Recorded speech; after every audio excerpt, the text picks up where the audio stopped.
Et bonjour, c'est Nicolas d'Immobilier Compagnie, je suis super content de te retrouver dans cette émission. Et dans cette émission, on va parler de Airbnb. C'est pas vraiment mon sujet, peut-être que tu le sais, peut-être que tu le sais pas. Mais toujours est-il que pour moi, si tu veux, c'est quand même un point assez délicat à aborder. Et je trouve qu'avec la pandémie, c'est le moment idéal pour qu'on aborde avec, sur un fond, bien évidemment, comme on a l'habitude de faire, d'analyse et de reportage, le sujet Airbnb. Alors je te préviens à l'avance, je ne sais pas exactement combien il va y avoir d'épisodes sur cette émission. Aujourd'hui, on commence par un premier reportage qui va nous servir de base pour la suite. Ce reportage, il faut que tu le considères comme étant une trace du passé. Parce que pour moi, aujourd'hui, c'est d'autant plus intéressant de parler d'Airbnb parce qu'il y a le Covid, qui est notre présent. Il y a le passé, ce reportage que l'on va faire. Et je ne vais pas prétendre prédire le futur, mais plutôt sur la base, on va dire, d'une thèse, antithèse et synthèse. On va donc développer, à mon humble avis, au moins 3 épisodes sur le sujet Airbnb pour creuser un peu la question de la location saisonnière, ses évolutions, ses conséquences et forcément un petit peu des prédictions, peut-être en dernière partie, nous verrons bien. Je tiens à te préciser tout de suite, ce podcast est donc très spécial. Je me lance dans une aventure d'analyse qui risque peut-être d'être un petit peu longue, fort intéressante au demeurant pour toi. Il va y avoir là encore un autre élément que je dois te préciser. On est avec un fond de 2 documentaires, c'est-à-dire qu'il y a 2 documentaires d'une durée totale de 35 minutes pour le premier, 45 minutes pour le second, qui vont nous servir de base de travail pour aller chercher les informations et creuser derrière. En plus de tout ça, je pense plutôt dans la deuxième partie, je te raconterai l'histoire de Airbnb. Donc il y a eu des recherches qui ont été effectuées. Pour ma partie à moi, j'ai un peu envie maintenant de te donner le processus. Tu peux considérer que pour ces émissions, il y a eu 15 jours de travail et de recherche que j'ai fait en dehors de mes heures de travail ou quand j'avais le temps entre midi et 2, en regardant, en consultant et en recherchant. Travail d'analyse de recherche et de récolte d'informations sur Airbnb avec comme base, je dirais, des documents que j'ai pu retrouver sur des blogs, sur des recherches qui ont été effectuées par d'autres personnes et qui vont me servir de background pour venir faire donc toutes ces analyses. Je vais te rajouter aussi, je suis obligé de te prévenir, de l'expérience professionnelle et des retours terrain que je constate actuellement au vu de ce que nous vivons communément. Cette émission, elle est enregistrée après le premier confinement, dans le second confinement de début d'année 2021. Je le précise parce que tu peux peut-être l'écouter longtemps après ou même au moment où ça sort, mais c'est toujours intéressant d'avoir un petit peu des dates pour que tu vois la situation telle que je la vis aujourd'hui. Je crois qu'on a fait le tour de l'intro et des recommandations que j'avais à te faire. Il est temps d'attaquer cette émission et comme d'habitude, on va commencer par l'usage parce que c'est important de rappeler ce que tu peux ou ne pas faire avec moi. Eh bien, tu peux aller donc sur mon site immobiliercompagnie.com et tu peux télécharger les 100 premières pages de mon livre « Devenir riche sans argent ». Je te les offre, c'est comme ça. Et si tu veux directement le commander, tu vas sur Amazon, la Fnac, tu tapes riche et tu vas voir que mon livre apparaît. Et ça règle la question, tu peux le récupérer soit au format papier, soit au format numérique. Bref, je te laisse chercher, je ne suis pas inquiet. Sur mon site internet, tu as un pack complet avec le format numérique, le format papier, le format audio et des petits bonus. Toujours pareil, je ne suis pas inquiet, tu vas sur le site, tu vas trouver. Autre élément, tout autant important, sur immobiliercompagnie.com, toujours dans l'onglet formation, il y a une formation. Tu ne peux pas te tromper, il n'y en a qu'une seule, ça s'appelle 1 million et je t'aide à avoir 1 million d'euros de patrimoine immobilier. Pourquoi 1 million d'euros de patrimoine immobilier ? Eh bien parce qu'en immobilier, obtenir 1 million d'euros de patrimoine, c'est très facile, surtout quand tu sais comment faire et je t'aide à les obtenir. Pareil, tu cliques et on travaille ensemble. Enfin, et pour finir, je t'invite à me laisser un commentaire et une note là où tu écoutes cette émission parce que ça m'aide énormément à référencer ce podcast. Et dans ta grande folie et générosité, n'hésite pas à prendre le téléphone d'un ami et à l'abonner sauvagement à cette émission parce que, je ne te le cache pas, l'abonnement sauvage, c'est ce qui marche le mieux pour me faire connaître. Merci de ta participation et sans plus attendre, on attaque cette analyse du modèle économique et de ce qu'est, ou plutôt de ce qu'était Airbnb avant le Covid. Patrick Magnéto. Bienvenue à Édimbourg, son château, sa rue principale, Princess Street, et ses bars. Ces Anglaises ont fait 150 km pour enterrer leur vie de jeune fille ici. Elles vont partager ce soir un Airbnb.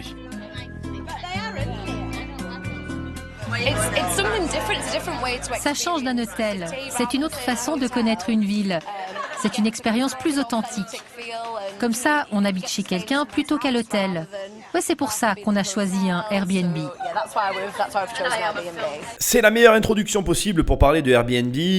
Ça représente, on va dire, ce qui est en train de dire l'anglaise, qui enterre sa vie de jeune fille avec ses copines, un petit peu l'idée originelle de Airbnb, à savoir, eh bien, je vais vivre chez des gens et découvrir la vraie face non aseptisée, non préparée d'une ville. Édimbourg, au cas où tu sois vraiment très mauvais en géographie, j'allais dire en histoire, c'est vraiment dans le nord de l'Angleterre. Tu es tout au nord, en fait. Voilà. C'est pas sur la pointe, je ne vais pas aller jusque-là, mais en fait, tu as une espèce de renfoncement avant le nord complet. Et dans ce renfoncement, au creux, il y a Édimbourg. Voilà, j'avais envie de te le préciser au cas où tu ne saches pas du tout où c'est. Quand je te parle d'idée originelle de Airbnb, c'est vraiment toute une histoire. Donc comme je te l'ai dit, je t'en parlerai dans une prochaine émission. Là, aujourd'hui, on va se concentrer sur le business model, les conséquences et ce qu'il peut y avoir. Là, j'ai coupé des passages au montage, mais la première chose que tu dois te dire en écoutant ces deux Anglaises, c'est que si elle vient enterrer sa vie de jeune fille avec ses copines, elle risque de faire du bruit et ça risque de faire du grabuge. Et en réalité, ce n'est pas le principal problème que représente le bruit généré par les touristes, mais tu vas voir, c'est plutôt l'aspect auquel on ne s'attend pas, c'est les conséquences réelles sur l'habitat de ce mode d'exploitation qui peut transformer le rapport à la chose. Tu vois, ça peut paraître un peu bizarre, mais tu vas comprendre. Bref, ce que je veux que tu retiennes, c'est que côté client, l'avantage c'est je vais vivre vraiment la vie de l'autochtone. Inconvénient pour l'autochtone, c'est que finalement, ce nouveau mode de location a des conséquences inattendues. Bien évidemment, pour l'hôte, parce que ça s'appelle un hôte sur Airbnb, tu le sais sûrement, il y a un avantage aussi non négligeable, c'est financier et tout le problème est là. Dans un quartier résidentiel situé à quelques rues de là, Marcello Mega est en plein travail. Le journaliste a emménagé il y a 2 ans avec sa femme et leurs 2 filles dans ce bel appartement. L'immeuble néoclassique où nous lui rendons visite est d'un style typiquement édimbourgeois. Il a été conçu pour loger des familles. Mais l'immeuble voisin vient d'être rénové, il a été divisé en studios. Ils sont très prisés des fêtards. À côté, il y a 6 studios. Et d'après le site, il y a 61 lits en tout. Donc, quand c'est complet, il peut y avoir une 60aine de personnes qui vont et qui viennent tous les jours. Ça fait déjà beaucoup de portes qui claquent. Évidemment, les gens qui viennent à Édimbourg le week-end pour enterrer leur vie de garçon ou leur vie de jeune fille, eh bien, ils veulent arroser ça. Et la plupart des gens rentrent éméchés. Ce qui contrarie Marcello, c'est que le propriétaire voisin s'est lancé dans l'exploitation commerciale de son bien sans d'abord obtenir l'accord de la municipalité. Il a fait la démarche a posteriori. Ce même propriétaire prévoit maintenant de convertir un 2e appartement qui pourrait cette fois-ci donner directement sur la cage d'escalier. J'ai coupé un passage, je suis obligé de te le dire tout de suite, avec l'accent. J'ai coupé un passage, donc, et je te le dis immédiatement. Au niveau du moment où le propriétaire qu'on suit nous explique que finalement c'est un immeuble de fêtards et qu'en réalité ils jettent leurs détritus au pied de l'immeuble, dans la gouttière, enfin n'importe où en bas, et que eux ils ont déjà trouvé des préservatifs. Bref, il y a une nuisance un peu à tous les niveaux dû au fait que ce soit essentiellement des fêtards qui occupent le bâtiment, qui le contrarie, en plus du fait que, comme il l'a dit après, la demande de mise en conformité a été faite a posteriori, après avoir commencé l'exploitation en Airbnb. Bon, ok, je voulais juste te amener la précision. Maintenant, on vient sur les faits que nous venons d'entendre. Donc, on a compris que dans une première partie, on a des clients qui ont envie de vivre l'expérience de l'autochtone, d'être réellement immergés dans une ambiance. Et à l'opposé, de l'autre côté, on a des propriétaires qui, eux, sont attirés par la manne financière. Alors, déjà, première chose qu'il faut bien comprendre, c'est que là, on a d'une part un immeuble familial, d'autre part, un immeuble entier qui a été converti en Airbnb. Donc il y a une dimension, je dirais, humaine qui est mise en cause au niveau de ce que je suis en train d'énumérer. Je m'explique. Quand toi, en tant qu'individu, tu t'achètes un appartement et que à côté de toi, un autre individu possède un immeuble entier, peu importe en fait, moi je suis du métier, je peux t'assurer que les gens ne savent pas que l'achat d'un immeuble, c'est pas aussi impossible que ce que ça paraît. Il y a une dimension de se dire, je n'ai pas l'argent. Et même moi, quand je dis ces phrases, quand je dis « moi j'ai une maison et le voisin a l'immeuble », il y a une espèce de supériorité, déjà que par les termes que j'emploie, mais aussi dans le fait de le vivre, qui s'immisce dans la discussion presque naturellement. Et cette espèce de rapport de victime et de puissance, parce que le propriétaire de l'immeuble est le puissant qui victimise le pauvre petit individu qui a son pauvre petit appartement. C'est pas ce que je pense, mais c'est ce qui découle de cette discussion. Bien, ça vient accentuer un sentiment d'injustice vis-à-vis d'une situation qui peut paraître incomprise. Surtout quand on rajoute, comme ça a été dit tout à l'heure, le fait que le propriétaire d'abord exploite, ensuite demande l'autorisation d'exploiter. Je vais y venir, je voudrais souligner maintenant un autre élément qui a été dit. Il y a 61 lits à côté. Qu'est-ce que ça représente à Édimbourg? J'ai fait un petit peu mes recherches. La moyenne, quand tu loues à la semaine, c'est en moyenne, tu trouves du 60 € la nuit au moment où je fais cette émission, sachant que le Covid est passé par là et que les prix ont baissé. 60 € par nuit fois 60 lits, d'accord? Eh bien, on tombe au global pour la semaine, alors on va le reprendre autrement parce que mon calcul n'est pas bon, mais 60 € par nuit à la semaine pour 6 nuits, donc 7 jours, 6 nuits, ça revient à 360 € la semaine et ça rapporte fois 61 lits, 21 960 € par mois. Il est probable que l'occupant de l'appartement d'à côté que nous suivons, eh bien lui ait un crédit à payer et ne gagne pas 21 000 € par mois. Ensuite, autre élément très très important, c'est que j'ai regardé à la nuitée, parce que comme il le dit, on est sur des fêtards, des personnes qui viennent des fois qu'une nuit, des Anglais qui montent dans le nord de l'Angleterre pour finalement faire la fête pour une nuit. Et là, on tape dans le 87 € la nuit. Peut-être que si tu prends 2 nuitées, tu arrives à 80. Moi, je suis parti sur 87 € de moyenne. Même si tu as un taux de remplissage d'une vingtaine de jours par mois, même si j'aurais même peut-être dû faire le calcul avec une dizaine de jours par mois. Alors avec une vingtaine de jours par mois, ça fait 1740 € pour un seul lit, fois 60 lits, on est sur 100 000 € par mois.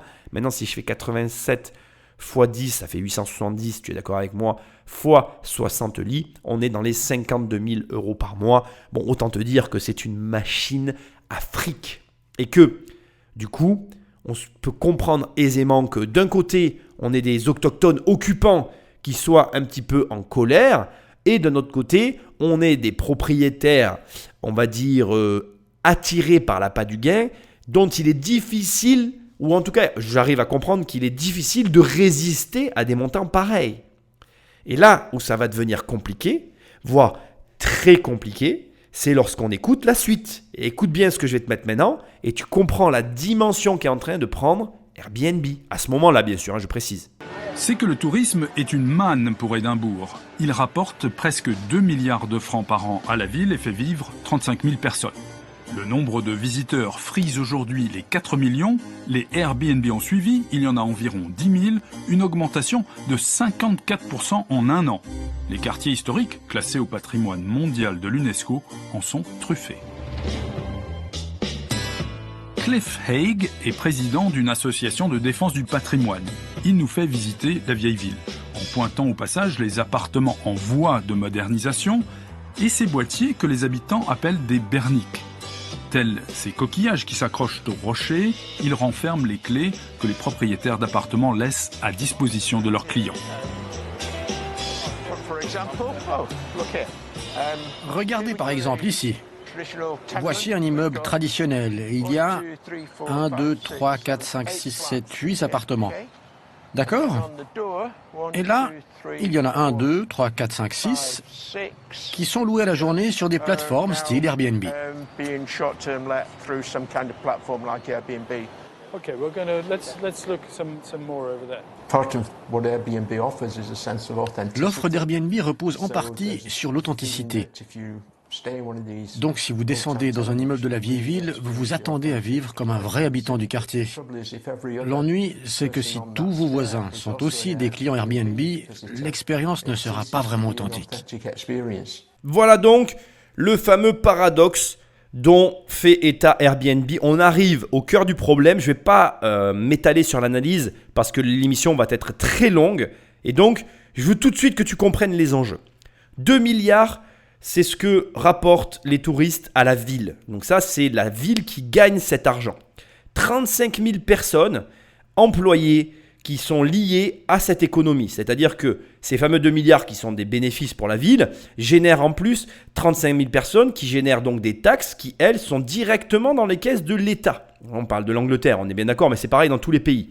4 millions de visiteurs. Ça, c'est le flux qui se traduit en argent. C'est parce qu'il y a ces 4 millions de personnes que l'argent rentre dans les caisses d'une façon ou d'une autre. Et à ça, ce qui n'est pas du tout évoqué dans ce qu'on écoute, tu peux ajouter le commerce, les retombées économiques et les dommages, alors c'est pas le mot dommage, mais les conséquences collatérales à ce flux. Par exemple, sur ces 4 millions, il serait intéressant de savoir le pourcentage de gens qui finissent par acheter une maison dans une ville qui commence à apprécier à force d'y venir depuis X années, qui du coup, en achetant cette maison, génèrent des taxes, génèrent du commerce et font vivre l'économie. Ce qui est intéressant, c'est qu'on t'explique qu'il y a 10 000 Airbnb qui se sont ouverts, soit environ plus de 54% en un an. Et ces gens-là, ces propositions de logement suivent finalement cet afflux de touristes et essayent d'en tirer parti. Là où ça devient très intéressant, c'est que notre très cher membre de l'association de défense du patrimoine, je ne sais plus qui était exactement la personne que nous suivons, nous explique qu'il y a des berniques. D'ailleurs, on va appeler ça comme ça maintenant entre nous, parce que ça voudrait dire que tu écoutes Immobilier Compagnie. Et maintenant, moi, si je vois une boîte à clés, je l'appellerai un bernique. Bref. Il y a des berniques un peu partout et ces fameuses berniques, elles représentent pour certains immeubles 75% d'occupation. C'est-à-dire que quand le monsieur te dit « mais regarde là il y a 8 appartes et finalement il y en a 6 qui sont loués en Airbnb dans le quartier historique », et bien tu as 75% de l'immeuble qui s'est converti en Airbnb. Ce qui, dans son dernier argumentaire, est vrai, dans la mesure où tous tes voisins sont des Airbnb, tu ne vis plus chez l'autochtone. Surtout si dans l'immeuble il n'y a que 2 habitants et 8 personnes. On est au summum du paradoxe. Mais là où ça devient compliqué, et j'attire réellement ton attention sur le paradoxe que j'essaye de souligner, qui est vraiment pour moi très intéressant et très intriguant d'ailleurs par rapport à Airbnb, c'est que d'un côté, les mairies et tous les organes liés aux activités sur leur territoire souhaitent que les biens immobiliers soient rénovés. Parce qu'une ville avec des façades rénovées, des logements rénovés et habités, c'est toujours mieux qu'une ville fantôme. Donc la rénovation est une priorité. Mais le problème de la rénovation, c'est qu'elle engendre un coût. Et ce coût, pour les propriétaires, il doit être contrebalancé par un bénéfice. Et la difficulté, c'est qu'aujourd'hui, en termes de bénéfices, il n'y a rien qui bat Airbnb. Airbnb propose une alternative, et on l'a vu tout à l'heure, ne serait-ce qu'avec l'argent récolté sur des logements, bien évidemment, Airbnb, c'est imbattable. Et pour finir de clore ce débat, il faut bien comprendre que les fameux 2 milliards générés et les 35 000 emplois sont liés à des activités commerciales, autrement dit, des activités qui sont des activités de type hôtellerie, de type professionnalisation, qui génèrent un bénéfice salarial, entrepreneurial pour les villes. Et donc, si tu veux, ce qui pose problème aujourd'hui, c'est que d'un côté, des particuliers qui exploitent comme des particuliers qui ne déclarent pas forcément tous leurs revenus, qui ne déclarent pas forcément tous leurs travailleurs, qui ne d'ailleurs se sentent obligés de rien parce que la plateforme, et on va le voir tout à l'heure, entretient finalement cette opacité.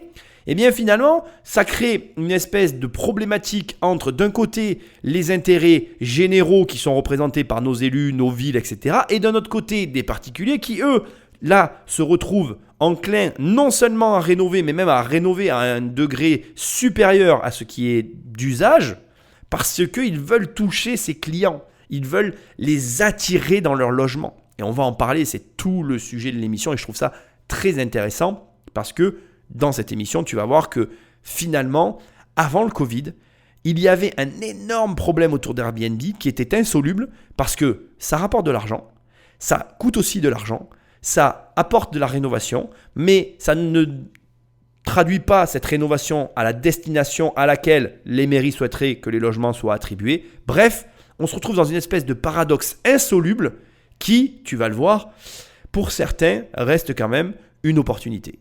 Bonjour, entrez. Le contact authentique, Caroline McDonald y croit. Elle habite à Leith, le port d'Édimbourg, et elle a mis sa chambre d'amis sur Airbnb.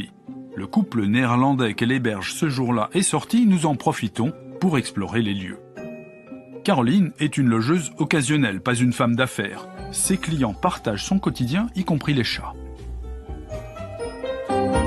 Je gagne bien ma vie comme infirmière, mais le supplément que je gagne grâce à Airbnb me permet de payer une femme de ménage. Ça m'enlève un souci, ça me permet d'être un peu plus à l'aise, de mettre de l'argent de côté pour les vacances, par exemple. Comment réconcilier ces deux modèles, surtout dans une ville où il devient difficile de se loger à un prix raisonnable? Au Parlement d'Édimbourg, un député se bat depuis plusieurs années pour une réforme législative. À Édimbourg, il est utile que les gens puissent continuer à louer des chambres chez eux, surtout l'été. Ça, je ne l'interdirai pas. Mais je voudrais surtout qu'on ne puisse plus convertir des logements résidentiels en lieux de location à la journée.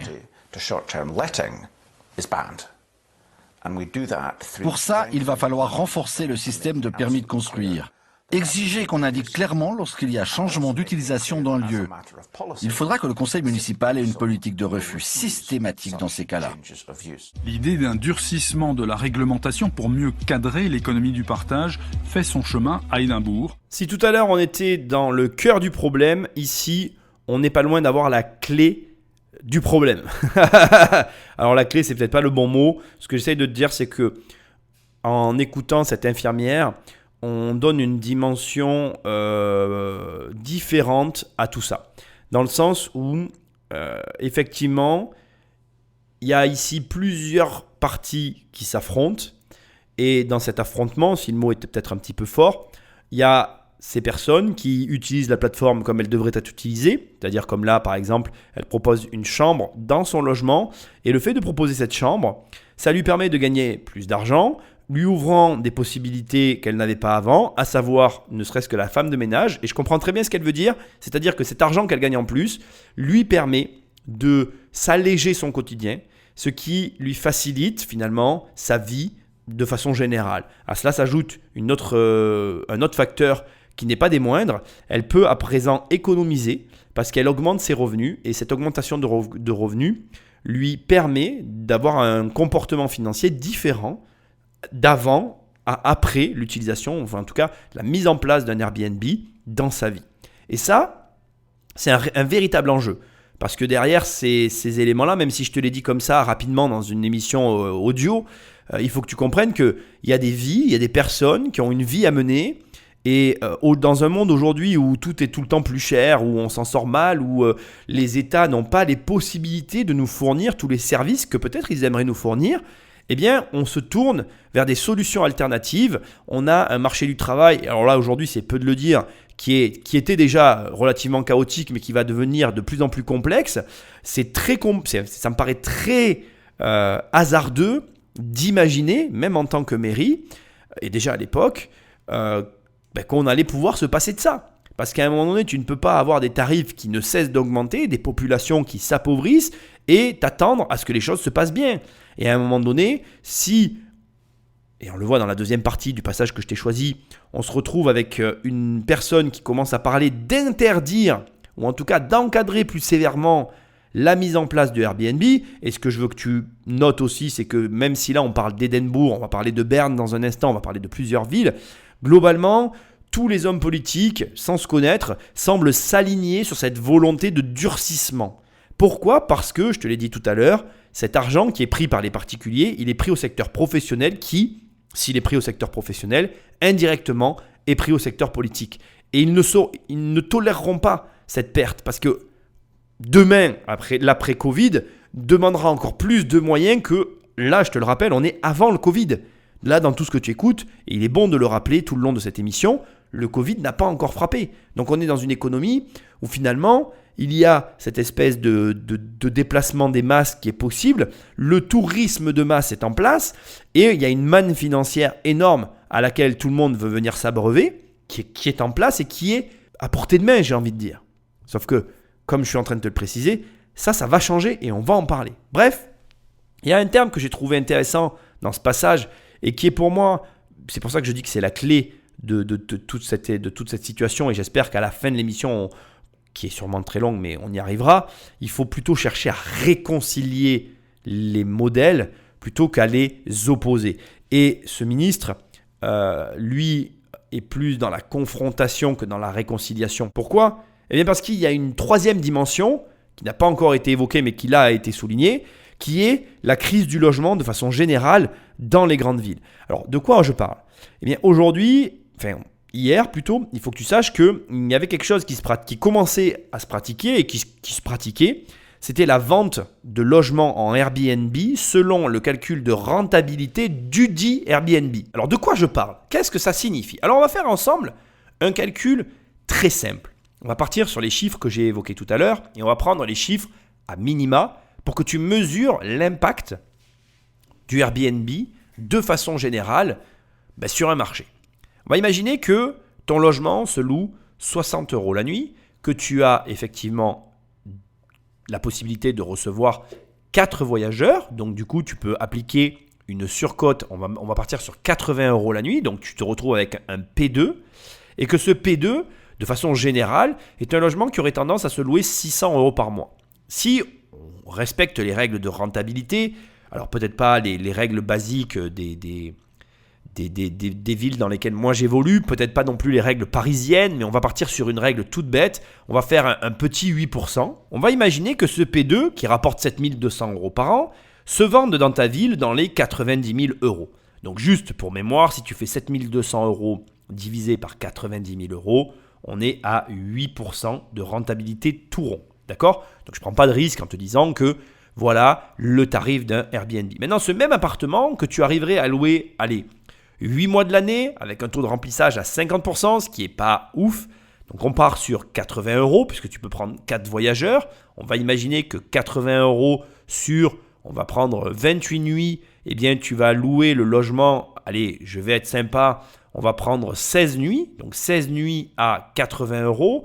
Ton mois te rapporte 1280 €. Ça, c'est pour un mois. 1280 € fois 8 mois, donc on laisse une marge d'erreur. On se retrouve avec un logement à 10 240 € de revenus annuels, d'accord, encaissable via Airbnb au moment où cette émission a été tournée, donc dans le passé, par rapport au moment où tu écoutes cette émission. J'ai de cesse de le rappeler parce que c'est important.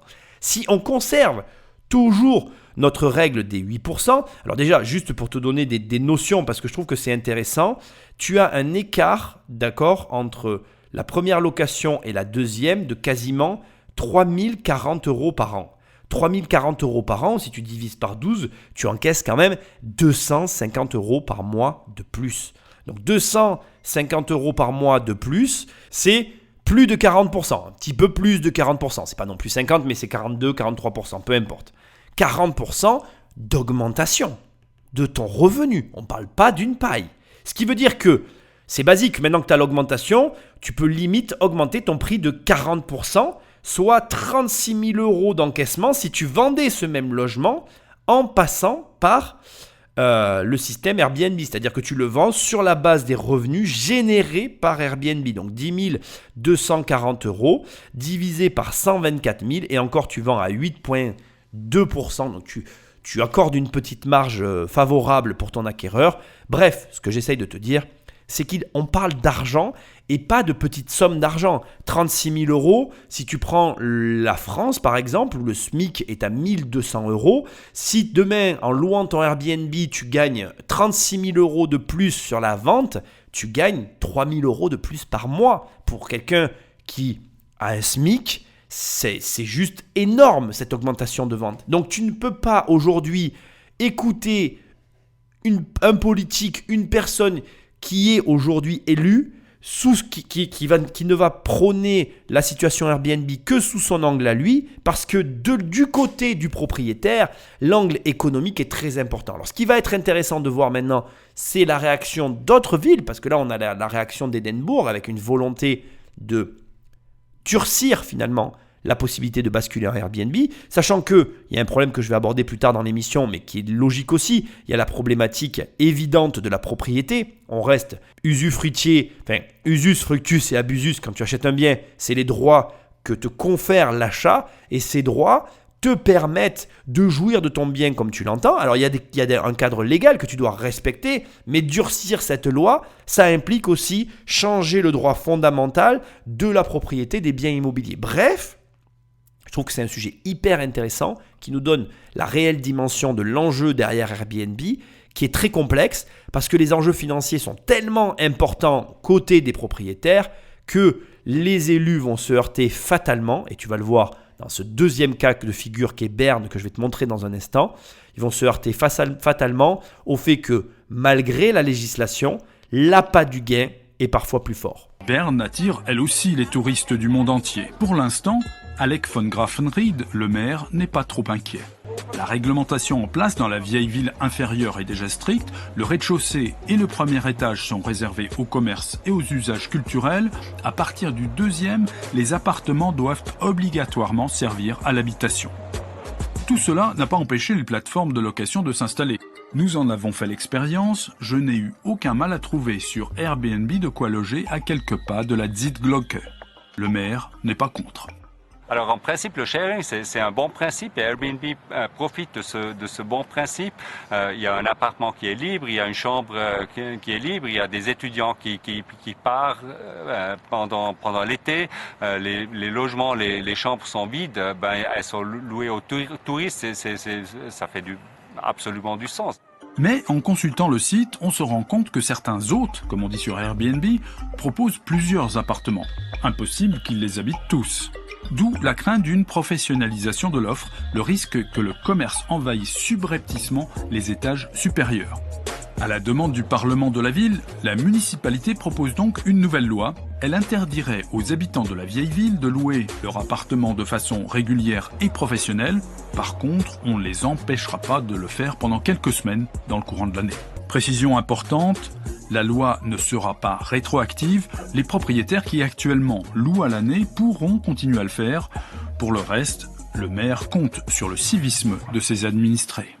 On va pas contrôler, on va pas envoyer des inspecteurs pour contrôler ce qui se passe derrière les portes des logements, mais sur dénonciation, on va quand même entendre, on va être informé s'il y a vraiment cette professionnalisation, cette exploitation commerciale du Airbnb, et là on va trouver, on va réagir. À ce stade, on a vu deux villes et tu peux déjà tirer un premier constat de tout ce que tu viens d'écouter, un constat qui me paraît évident, mais ce sont les centres-villes typiques qui sont les plus touchés par le phénomène Airbnb. Pourquoi ? Parce que c'est la volonté tout simple de proposer une vie similaire à l'autochtone dans la ville typique de différentes destinations, donc notamment dans la vieille Europe avec les villes que nous connaissons qui sont propres à notre ancienneté, à notre arriéré historique, à savoir, moi je pense notamment en France aux bâtiments haussmanniens. Là tu as effectivement Édimbourg et Berne, tu vois des structures de bâtiments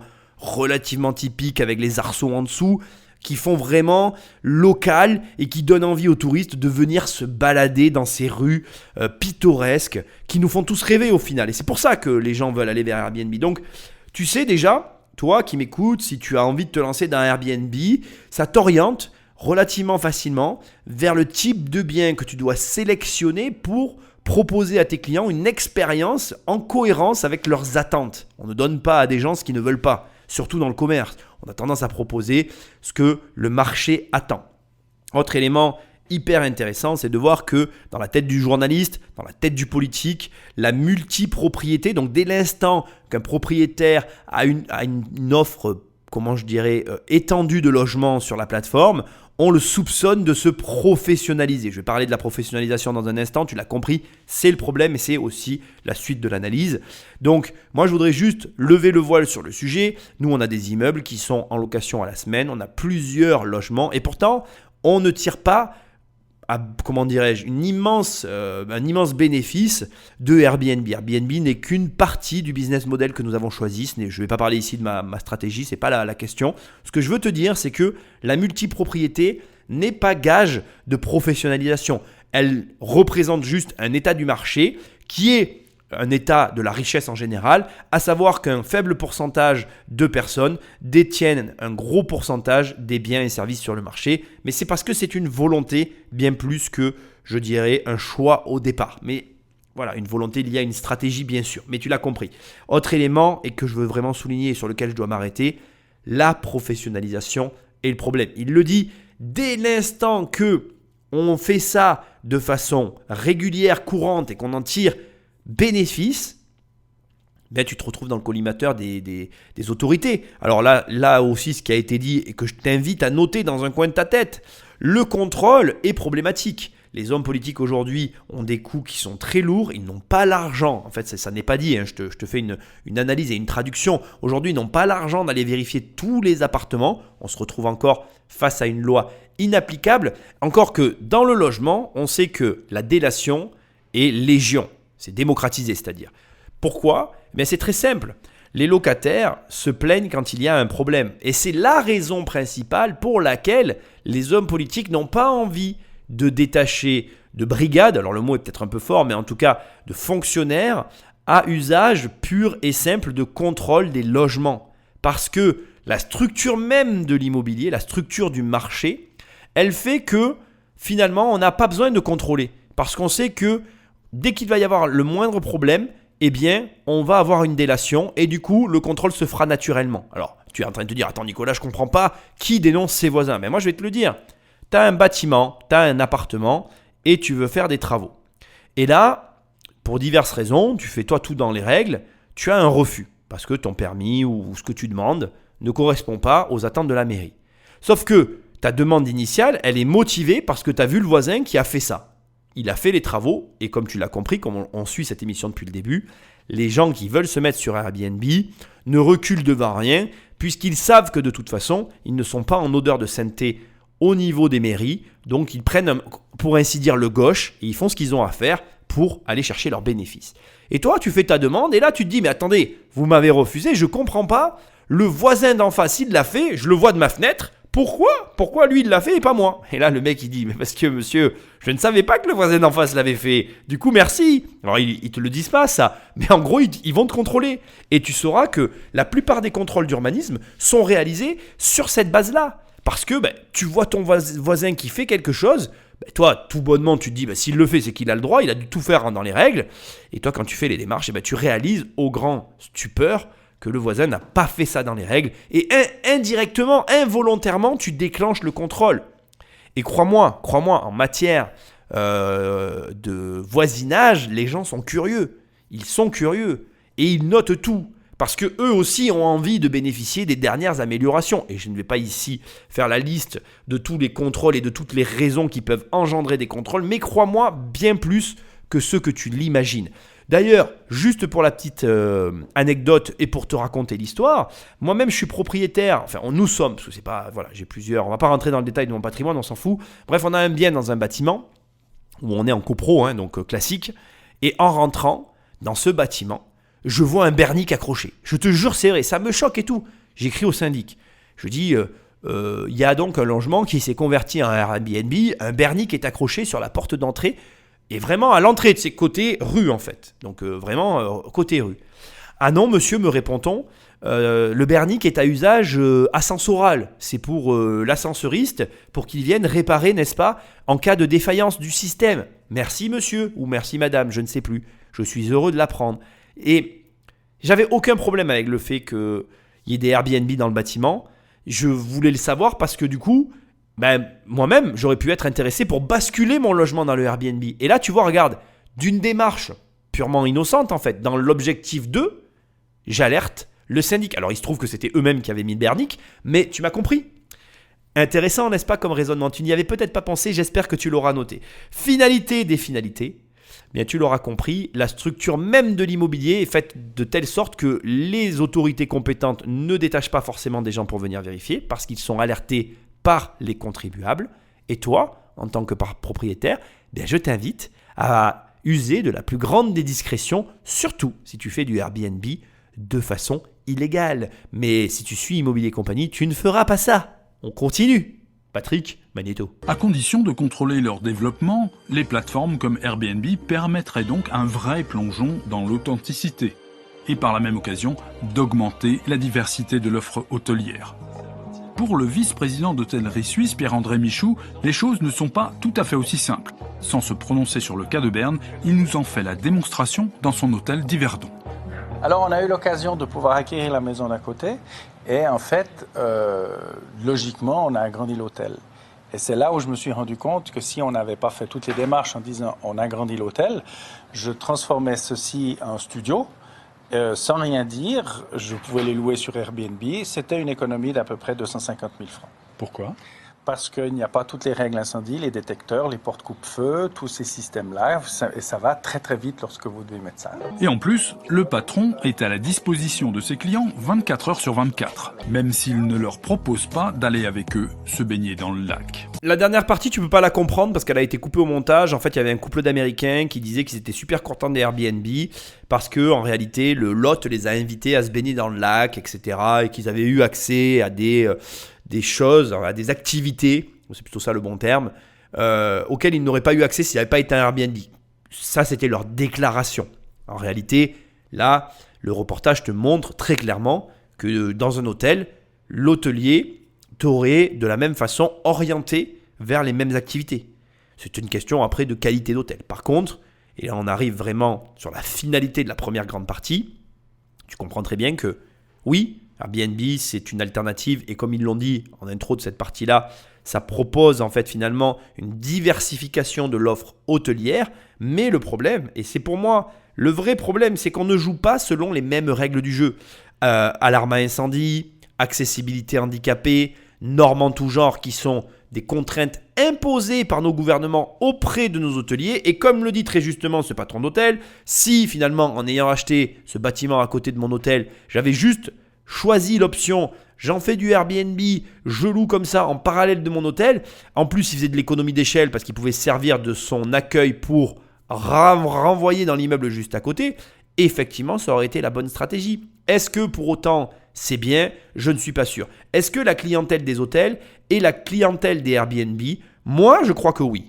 Moi, je crois qu'aujourd'hui, un très très bel Airbnb où tu vas pouvoir te payer une personne qui va venir te faire à manger parce que l'économie est tellement importante par rapport à l'hôtel, eh bien, tu te retrouves finalement sur les mêmes prestations. J'irais même jusqu'à dire à un niveau supérieur parce que tu peux envisager, je pense, et c'est quelque chose que moi en tout cas j'ai déjà pratiqué, tu peux envisager de louer une énorme maison à plusieurs.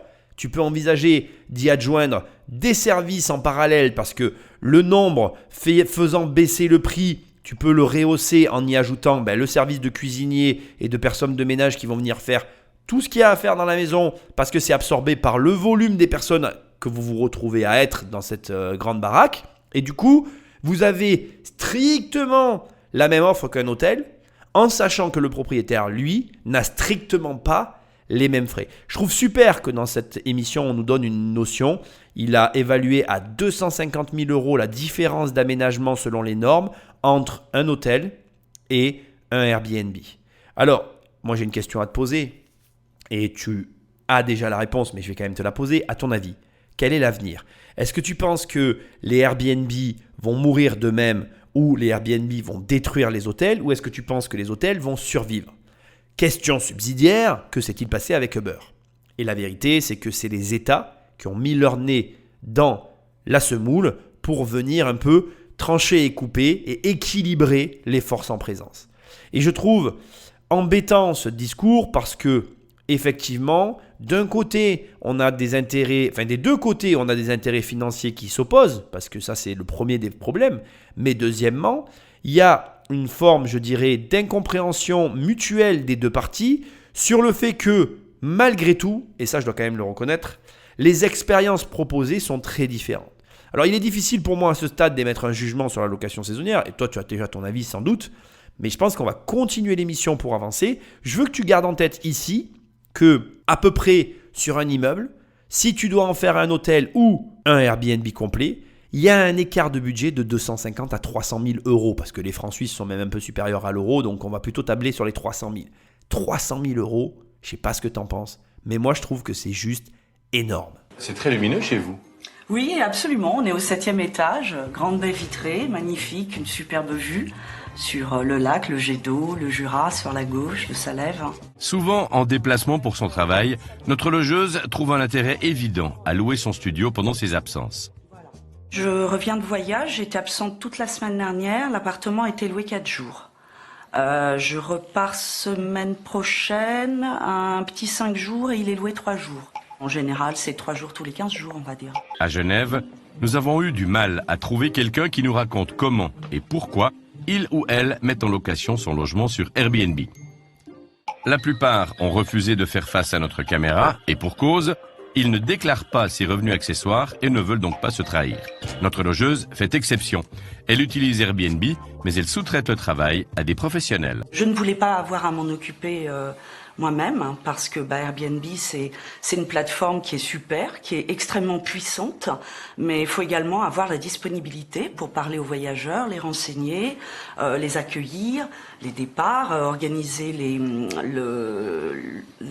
l'entretien de l'appartement, enfin tout ça. J'ai préféré le confier à cette agence, comme ça je ne m'occupe de rien, je n'apparais même pas sur Internet.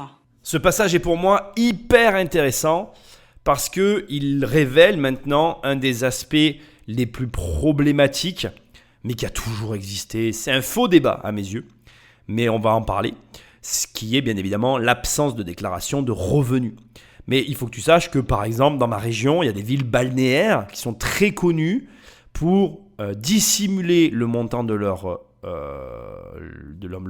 location, parce que très souvent, ces locations d'été sont faites au black. Et donc, le problème Airbnb n'est que l'extension d'un problème qui existe déjà depuis très très longtemps, qui se cumule à une autre problématique que je vais te dévoiler ici, qui elle est beaucoup moins connue et qui est pourtant résolue par Airbnb. Alors on va prendre les points par étapes. La non-déclaration des revenus. Nos systèmes sont basés de façon générale, même avec les prélèvements à la source, sur des systèmes déclaratifs. C'est-à-dire que c'est le contribuable qui doit aller déclarer les revenus perçus durant l'année. Aujourd'hui, avec les téléphones portables, les plateformes, les adresses mail, eh bien, les revenus sont encore plus facilement dissimulables. Quand j'entends les gens qui disent « oui, on ne peut plus faire de black aujourd'hui », c'est absolument faux en fait. On n'a jamais pu autant faire de black que depuis qu'il y a Internet en fait. Et je pense même qu'il y a beaucoup plus de black et de pertes financières pour les États depuis l'avènement du web que ce qu'il n'y en avait avant. Parce que là où ça devient vicieux avec Internet, et ce n'était pas le cas avant avec le black, c'était avant, quand tu prenais ton black, j'en sais rien, sur la Côte d'Azur en France pour la location de ton logement, bien tu vivais en France en fait. Donc tu dépensais cet argent en France. Et donc indirectement, d'une façon ou d'une autre, ton argent revenait dans l'État ou dans le pays dans lequel il était encaissé. Et c'était finalement, peut-être pas complètement honnête, mais ça restait équitable, on va dire, pour tout le monde. Aujourd'hui, avec Internet, rien ne t'empêche d'encaisser des sommes totalement délirantes avec Airbnb, de déposer l'argent sur des comptes à l'étranger, tout ça sans ne jamais rien déclarer, et d'aller acheter un bien immobilier dans un pays où les taxes sont beaucoup plus clémentes, et d'y encaisser des nouveaux loyers complètement blanchis avec de l'argent issu de revenus non déclarés au départ, donc qui se cumulent beaucoup plus rapidement. Et ça, je suis désolé, c'est un montage très simple. Il y a une affaire qui est sortie il n'y a pas très longtemps aux États-Unis d'une société de logiciels. Le mec avait fait un montage tellement complexe, il avait tellement imbriqué des comptes en cascade les uns dans les autres, que finalement, je crois que le détournement s'élève à 2 milliards de dollars. C'était énorme. Je ne parlerai pas de ça ici parce que je vais m'égarer comme d'habitude. Mais ce que je trouve intéressant, c'est qu'on met en avant une problématique qui existait déjà et depuis longtemps. Mais cette problématique, elle était bien pire que ce que tu peux imaginer. Parce que Airbnb, c'est finalement un contrôle pour le propriétaire sur ses réservations. Et j'aimerais qu'à partir de maintenant, tu comprennes que la réelle, je vais dire, innovation, opportunité de marché, elle se situe là. Pourquoi ? Parce que le cas qu'on est en train de voir là, il est exceptionnel pour moi. Il va cristalliser réellement la raison pour laquelle tu dois travailler avec ces plateformes de réservation en ligne. Avant, ça existait déjà, les agences qui s'occupaient, comme celle dont on fait état ici, de louer tes logements à la saison. Ça existe depuis très longtemps, ça a toujours existé et j'en veux pour preuve. J'avais une relation dans mes connaissances très proches qui avait un logement à la montagne et qui, durant les semaines et mois où elle n'allait pas faire du ski, confiait son logement à une agence immobilière spécialisée dans la location à la semaine auprès de touristes qui venaient profiter de la neige. Bon, je te le donne en mille, je vais te la faire courte l'histoire. Mon copain, qui est un ami de mon âge, on allait au ski dans son appartement, bref, tu connais le truc, tu vois le délire, quand tu as un pote qui a un appartement à la montagne, tu y vas.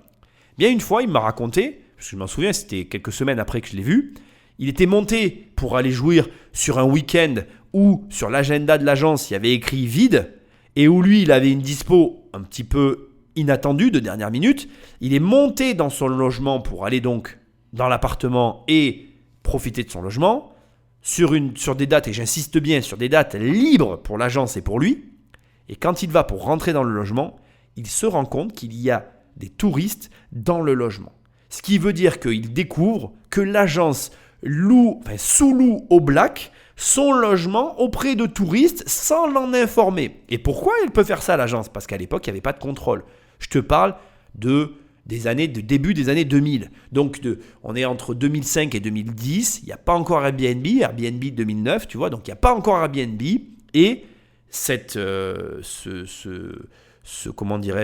événement a fait que mon copain a vendu son logement parce qu'il était agacé. Parce qu'il a commencé à se dire, et a raison d'ailleurs, qu'est-ce qui me prouve que l'agence ne fait pas ça à l'année ? Quelles sont les dates où l'agence loue au black et où elle ne loue pas ? Et juste problématique subsidiaire, il y avait effectivement que dans la station en question que 2 agences à l'époque qui faisaient du saisonnier sur ce principe-là, mais les 2 appartenaient au même propriétaire. Une question subsidiaire, comment faire quand il n'y a que 2 prestataires de services ? Bon, tu m'as compris, il a vendu. La réelle innovation pour moi et avantage de Airbnb, le réel avantage, c'est que bien évidemment ça ne peut pas arriver. Parce que les réservations, quelque part, elles passent par toi. Et ce modèle de transparence fait qu'aujourd'hui, Airbnb, Booking et toutes ces plateformes deviennent des incontournables. Parce que ça ne peut pas t'arriver, tu ne peux pas perdre cet argent bêtement. Par contre, deuxième point souligné par notre propriétaire et qui là est très vrai, c'est que bien évidemment, et c'est ce que moi je reproche au modèle de location Airbnb, le travail pour fournir un logement à des touristes, il est totalement différent du travail que moi je fournis pour proposer un logement à des habitants qui y vivent à l'année. Et je vais être très franc avec toi, tu ne convertiras jamais plus un mec comme moi qui a l'habitude de louer des logements à l'année à du Airbnb, pour de nombreuses raisons d'ailleurs, mais ça n'est absolument pas mon karma. Parce que on va mettre en avant que le principal élément, la passivité de mon business à moi, est telle, elle est à un niveau tellement élevé que je n'ai aucune envie d'aller m'emmerder avec Airbnb. D'abord parce que j'ai l'opportunité de pouvoir multiplier plus fort, plus vite, plus gros les logements que sous Airbnb. Et ensuite, pour exploiter Airbnb en plein potentiel, je connais les montages qu'il faut employer et ça ne m'intéresse pas parce que les bons montages qui ne sont pas la LMNP, LMP, là, tous ces trucs que tout le monde te dit, sont des montages de bricolage inhérents à tout ce que tu peux entendre là. Et c'est pas la question, on n'est pas là pour dégrossir des bons montages pour optimiser son Airbnb. On est là pour voir que ce modèle présente des avantages dans une juste mesure, mais au-delà d'un certain point, et selon la vie que tu peux avoir, eh bien ça n'a pas la peine. Petite question facile, mais tu vas comprendre, cette fille que tu viens d'écouter, pourquoi elle délègue à ton avis ? Mais parce que son travail lui rapporte X fois plus que le Airbnb. Et sûrement même que plusieurs Airbnb. Et ça, même si tu m'écoutes et que tu as du mal à le comprendre, c'est une réalité. Ma manière de travailler me rapporte plus que le Airbnb ne me rapportera jamais. Ce qui fait que ma conversion vers ce modèle est très complexe. Donc, la finalité, c'est que Airbnb, ça n'est pas que et uniquement un modèle qui est rentable parce qu'il permet d'absorber des coûts différents de ceux des hôtels. C'est un modèle aussi qui, par sa transparence, permet à ses utilisateurs d'atteindre un seuil de rentabilité qui n'était pas égalable auparavant, justement par l'opacité du système. Et ça, c'est un avantage caché que beaucoup de gens ignorent et que je veux que maintenant tu aies en tête. Un bon business model, ça n'est pas ce que les gens voient en premier, c'est ce que les gens perçoivent mais ne comprennent pas, qu'ils ont juste sous le nez mais dont ils n'ont pas la juste mesure.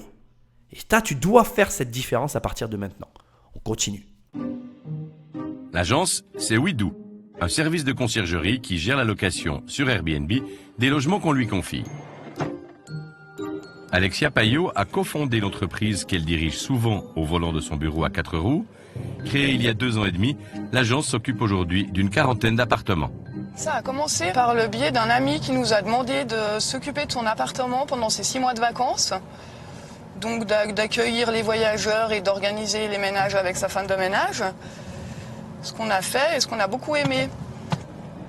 La plupart de nos clients, ce sont des gens qui vivent dans leur appartement et puis qui partent de temps en temps. Il y a pas mal de retraités, ce qui est assez logique puisqu'ils sont tous propriétaires.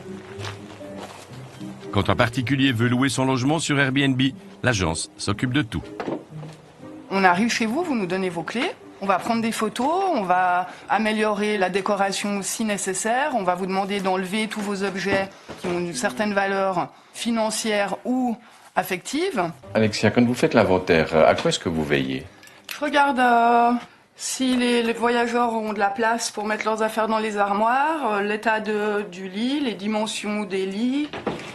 Ensuite, on va préparer l'appartement, on va le mettre en location, on va rédiger l'annonce en français et en anglais. On va ouvrir les dates que le propriétaire nous donne. On va louer, valider des réservations, recevoir des demandes, étudier les profils des gens qui font la demande, accepter. On s'est rendu compte que les voyageurs n'aimaient pas tellement être accueillis personnellement parce que ça les stresse. Ils n'ont pas forcément envie d'arriver dans l'appartement tout de suite, ils ont des rendez-vous de travail imprévus, etc. Donc on fonctionne beaucoup avec des boîtes à clés. Philippe, les photos, quelle importance? Alors c'est très important, c'est vraiment très important parce qu'il faut donner une image fidèle à la réalité. Il ne faut pas que le voyageur, quand il arrive chez toi, il ait une mauvaise surprise. Il faut qu'il voit ce qu'il a vu sur les photos. Comment vous rémunérez le travail de WeDo? Alors on demande 21% à nos propriétaires, ça comprend un peu plus de 7% de charges fixes, TVA, frais de service Airbnb, donc ça veut dire que nous on repart avec en gros 14%, un petit peu moins net de commission. On se rémunère comme ça. Je suis désolé, le passage est très long, mais finalement, c'est une petite formation Airbnb que je viens de te laisser. Tu as là, et je t'invite à le réécouter si tu veux faire de l'exploitation sous ce modèle-là, toutes les démarches, tout ce que tu dois faire pour réussir ton annonce Airbnb, pour réussir ta gestion. Au demeurant, c'est très amusant parce que je vois déjà des personnes, alors c'est peut-être pas toi, mais je sais qu'il y a des personnes qui me disent « Ouais, mais c'est nul, pourquoi ils délèguent les mecs et tout, nanana. » Mais il faut comprendre en fait, parce que tu peux avoir la sensation finalement que ces gens-là font quelque chose. On peut penser ça. Je sais qu'il y a des personnes qui pensent ça, que le travail de ces personnes-là, il n'est pas si compliqué que ça et que finalement, ils encaissent 14% sur le dos des propriétaires, entre guillemets, pour quelque chose que les propriétaires pourraient faire eux-mêmes. Mais justement, en fait, c'est ça qui est intéressant. C'est que ce qu'il faut comprendre, c'est que les propriétaires ne veulent pas le faire. C'est tout l'enjeu. Et ça, c'est quelque chose que je constate dans l'entrepreneuriat que beaucoup de gens ne comprennent pas en fait. On ne te demande pas de faire ce que toi tu penses en fait. On te demande de faire ce que le marché veut. C'est très différent. Il y a beaucoup de gens qui se lancent dans un projet pour les mauvaises raisons. En se disant, moi j'ai une idée qui est meilleure. Non, on s'en fout de ton idée en fait. On veut juste que tu proposes ce que les gens attendent de toi. Pourquoi? Et ils l'ont dit, et c'est très intéressant. Pourquoi ils utilisent les berniques? Les boîtes à clés. J'ai décidé que j'allais appeler ça comme ça maintenant. J'aime beaucoup le terme. Et parce qu'en fait, ils l'ont dit, c'est ce que veulent les clients. Ils ne veulent pas être stressés par le fait de se recevoir, par le fait d'être reçu par quelqu'un, pardon. Et donc du coup, ça ne sert à rien de lutter contre ce phénomène-là en fait. Ça ne sert à rien de se dire « Ah oui, mais moi, je vais faire quelque chose de mieux. » Non, au pire, si vraiment tu as envie de révolutionner le truc, tu prends un bernique et tu l'améliores. Mais pareil, quand on améliore quelque chose, c'est pour le simplifier, c'est pas pour le compliquer. Tu vois ce que je veux dire? Ça aussi, c'est une grosse erreur que vont faire beaucoup de personnes. C'est qu'en général, ils prennent un truc et en voulant l'améliorer, ils le compliquent. Alors qu'en fait, quand on améliore quelque chose, c'est souvent parce qu'on le simplifie. Ok ? Ça aussi, je voulais quand même le préciser. Après, regarde. Fais une liste, réécoute ce passage et fais une liste de tout ce qu'eux ils font. Est-ce que tu fais vraiment les meilleures photos, pas les meilleures photos les plus belles, mais les meilleures photos en mode représentation de la réalité? Check, oui ou non. Est-ce que tu convertis ton annonce français-anglais? Moi, j'irais même jusqu'à dire qu'il faut faire espagnol, mais c'est mon avis. Check, tu le fais, oui ou non. Est-ce que tu vérifies que tout le mobilier que tu mets a une qualité suffisamment supérieure pour correspondre à l'attente des voyageurs? Check si tu le fais ou non. Petite parenthèse, comme tu le sais, je te l'ai dit, nous on a des bâtiments qu'on gère en Airbnb. Là, on vient d'en acquérir un nouveau où la personne faisait de la location saisonnière pour les mobiliers. C'est pas parce que tu récupères un meuble qui te semble être de bonne qualité, si tu fais ça, laisse-moi te le dire de toi à moi, c'est de la merde. Non, quand tu mets des meubles de qualité, tu les achètes en fait. Tu les achètes en fonction de données que tu possèdes. Par exemple, les qualités des matelas aujourd'hui, elles se mesurent et tu vas aller chercher la meilleure qualité pour proposer le meilleur service. Tu vois ce que je veux dire? Il n'y a pas de petites économies. Encore une fois, moi voilà, je te le précise, c'est pas mon cœur de business. Je maîtrise le Airbnb, mais j'estime que c'est quelque chose qui doit être fait en plus pour se diversifier. Moi, je ne le verrai pas comme activité principale. Maintenant, chacun voit midi à sa porte. Point intéressant que j'aimerais que tu soulignes sur ce qui a été dit et qui, je trouve, est réellement hyper intéressant. Son bureau et sa voiture. Son bureau à 4 roues, il dit au début de son intervention, quand on parle de l'agence WeDo. Alors WeDo, D-O-U-X. J'aime beaucoup le jeu de mots, j'aime beaucoup le nom de leur agence, si tu as envie de travailler avec eux. Eh bien, il te précise que son bureau, c'est sa voiture. Et effectivement, je tiens à te préciser qu'il y a énormément de choses à gérer quand tu fais du Airbnb et tu es beaucoup sur la route. Et tu perds aussi énormément de temps à gérer ton Airbnb. Comme je te l'ai dit, nous, on a des bâtiments. Moi, à un moment donné, on a eu un bâtiment qui faisait du Airbnb, un seul. Et ce seul bâtiment me représentait plus de travail à lui seul que l'ensemble de mon patrimoine. Donc, il faut imaginer la charge de travail. Et il y a une réelle place pour ces conciergeries, ça s'appelle comme ça, donc une conciergerie qui finalement gère pour toi toute la maintenance et tout ce qu'il y a à gérer autour de ton logement Airbnb. Bon. Je pense que tu as compris l'idée. Il y a un gros travail à fournir pour proposer tes logements sur ce type de plateforme. Donc, gros travail à fournir pour les mettre au niveau. Et ensuite, un travail aussi à fournir de suivi de la clientèle parce que tu n'es plus dans un rapport, et ça c'est quelque chose d'hyper important pour moi qui doit être bien compris, on n'est plus pour moi dans de la location. Pour moi, la location, c'est réellement, tu vois, une location comme moi je pratique. Je fournis à un client un logement qu'il va user en bon père de famille. Et quand je dis user, ça veut dire qu'il va l'user et l'entretenir. D'accord ? Ça veut dire que pour moi, dans mon esprit, et c'est comme ça que ça se passe, très souvent d'ailleurs, on a des demandes ici au bureau, tu vois, des personnes qui usent, d'ailleurs qui utilisent les logements que je leur fournis. On peut avoir des demandes de travaux, on peut avoir des demandes inhérentes à l'usage quotidien d'un logement dans lequel on vit. Est-ce que je peux faire ça dans le logement ? Est-ce que vous m'autorisez à faire tels travaux? Est-ce que vous m'autorisez à payer la moitié de la clim si vous m'en payez l'autre partie? Enfin, est-ce qu'on peut s'entendre sur des coûts? Ce genre de demande, je vais avoir. À l'inverse, quand tu proposes du Airbnb, tu n'es pas dans l'usage en fait. Tu n'es pas dans l'usage long terme avec de l'entretien en retour. Tu es dans l'usage unique. Un peu comme un Kleenex, tu vois. Un Kleenex, tu vas l'utiliser, puis très rapidement, il va aller à la poubelle en fait. Usage unique. On prend, on jette. Donc, on est dans un rapport commercial de la chose. Un rapport à usage instantané et finalement à usage très court. Et cette différence, en tout cas de mon point de vue, elle transforme complètement ton rapport au patrimoine. Très sincèrement, je te le dis, je ne suis pas le profil de personne qui aurait un patrimoine majoritairement Airbnb. Je suis le genre de personne qui a un patrimoine majoritairement habitation à l'année. Mais après, chacun fait ses choix. Patrick, Magnéto, je pense qu'à ce stade, tu as compris ce que je voulais dire. À Genève, Airbnb publie plus de 3000 annonces, dont 2/3 de logements entiers. La croissance fulgurante du modèle américain inquiète aujourd'hui les politiques de plusieurs cantons. Pour savoir pourquoi, nous nous sommes rendus à Rolle pour y rencontrer Jessica Jacou, parce que la députée vaudoise a déposé un postulat qui décrit bien ces interrogations à propos d'Airbnb. Si vous partez 2 semaines en vacances en octobre et que vous mettez votre logement à disposition sur Airbnb, j'y vois pas d'inconvénient. Par contre, si vous allez retourner vivre chez vos parents pour mettre en location sur Airbnb votre logement tout le temps, à ce moment-là, vous soustrayez véritablement un appartement du marché locatif et là, ça pose un véritable problème. Les grandes villes qui souffrent des effets d'Airbnb ont dû adopter des réglementations diverses. Barcelone, selon le site indépendant de recherche Inside Airbnb, compte plus de 17 000 annonces. Pour émettre un bien sur Airbnb, il faut obtenir une licence sous peine d'amende, mais il n'y a plus aucune disponibilité. Les autorisations sont taries. À Amsterdam, les autorités ont décidé de passer la limite de location de 60 à 30 jours par année. Berlin interdit désormais de louer un logement entier. Et à Paris, la ville la plus prisée au monde par Airbnb avec plus de 60 000 annonces, Airbnb est accusé d'accentuer gravement la crise du logement. Dans les villes que vous mentionnez, on voit des impacts par cascade d'Airbnb, notamment sur le commerce qui se modifie pour être plus orienté touriste au détriment de la population locale. Et on voit aussi une forme de précarisation de l'emploi liée à ce marché d'Airbnb. Et puis ces emplois-là n'ont aucune garantie et sont souvent réglés dans des contrats qui sont extrêmement précaires. À Genève aussi, on veut réglementer. Le Conseil d'État ce printemps a limité les locations Airbnb à 60 jours par année. Un citoyen a fait recours et la limite va passer à 90 jours par année, mais elle n'est pas encore en vigueur. Autre délai de recours oblige. Il est temps que je te parle de la propriété. Je t'ai dit depuis le début que j'allais t'en parler à un moment donné. C'est le moment. Et on va parler de la propriété parce que là, donc le reportage va voir une députée, enfin une femme politique, Laetitia, et elle a des propos qui me dérangent. Donc elle commence par dire « Si vous faites ci, ça ne me dérange pas. Si vous faites ça, ça ne me dérange pas. Mais si vous faites ça, ça me dérange. » Mais en fait, moi j'ai envie de dire, moi ce qui me dérange, c'est que c'est moi qui achète le logement en fait. En quoi ton avis m'intéresse en fait? Pourquoi tu me dis ce que je dois faire?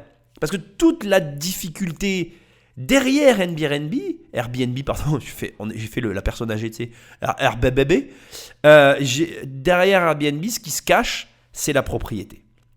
Et là, on rentre dans un débat qui est relativement complexe. C'est-à-dire que c'est là que tu te rends compte que finalement, nos Jean-François ont une vision très relative de la propriété. Et la liberté que des investisseurs comme nous peuvent percevoir derrière l'immobilier, ben moi, Airbnb me révèle en réalité justement l'inverse. Et l'immobilier étant quelque chose d'immobile, rattaché par le sol, rattaché à l'État, là, on se rend bien compte qu'on n'est pas autant libre que ce qu'on imagine. Et parce qu'on se rend compte que c'est très cher Jean-François, s'ils décident que ça les embête, ils pondent une loi et ils nous mettent bien dedans.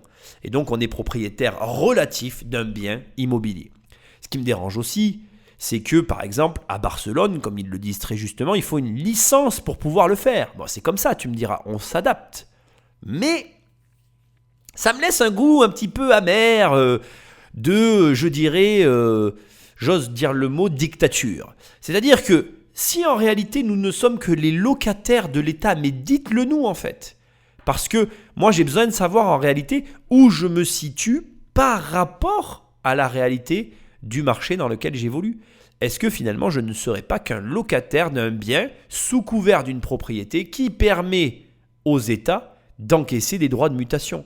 Question légitime, en tout cas que je trouve légitime que l'on puisse se poser. Après entendre cette fameuse Laetitia qui nous explique que selon ce qu'on fait, ça lui convient ou ça lui convient pas. Sauf que comme je te le redis moi encore une deuxième fois, c'est moi qui achète. Donc ce que ça te convienne ou pas, c'est pas vraiment mon problème en fait, c'est plutôt le tien.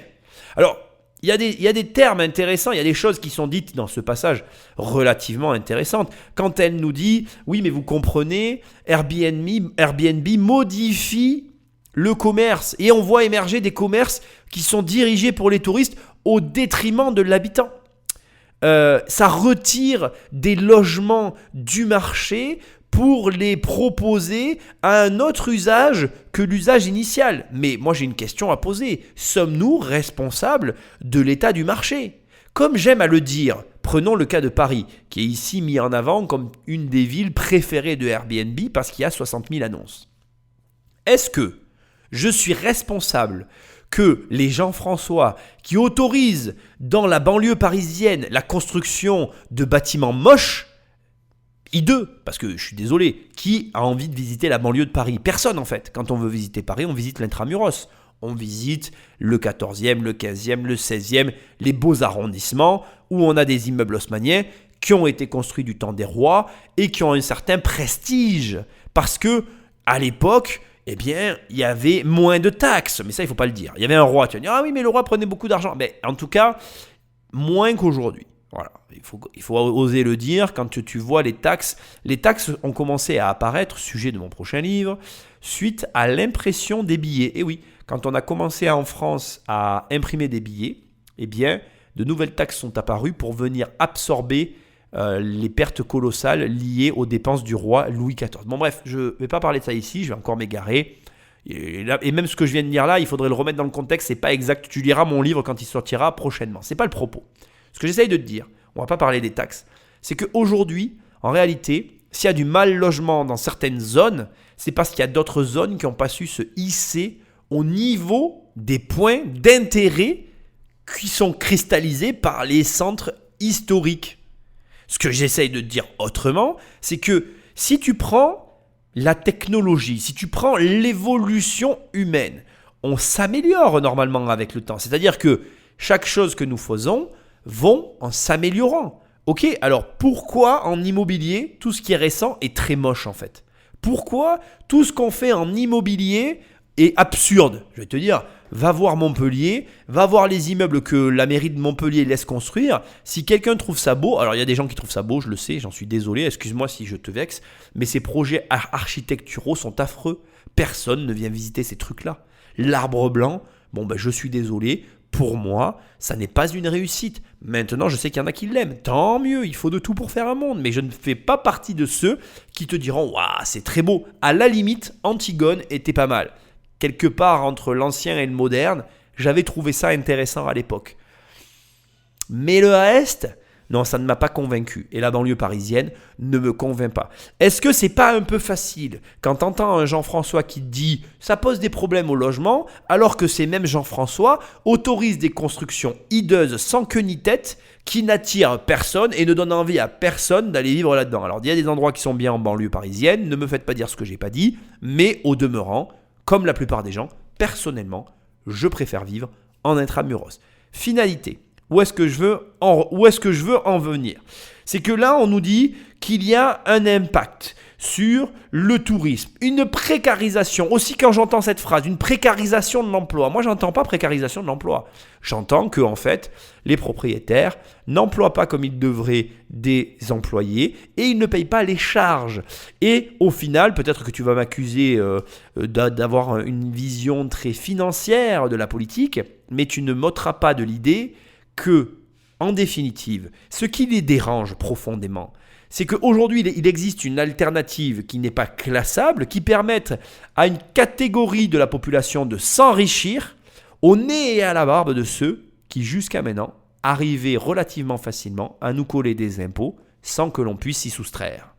Alors, sans émettre de jugement, il faut payer des impôts bien évidemment, je peux arriver à comprendre que ça les agace, mais je ne pense pas que d'interdire, de contraindre et d'encadrer, pour ce coup-là, ce soit la bonne solution. Au demeurant, et tu l'as entendu sur la fin, à Genève, il y a donc une personne qui a porté l'affaire en justice, parce que suite aux encadrements qui ont été proposés, mis en place, on était à 60 jours de droit à la mise en location grâce ou à cause de cette action en justice. Ils sont passés à 90 jours, 90 jours c'est 90 jours. Ils sont passés à 90 jours tolérables d'exploitation sur Genève.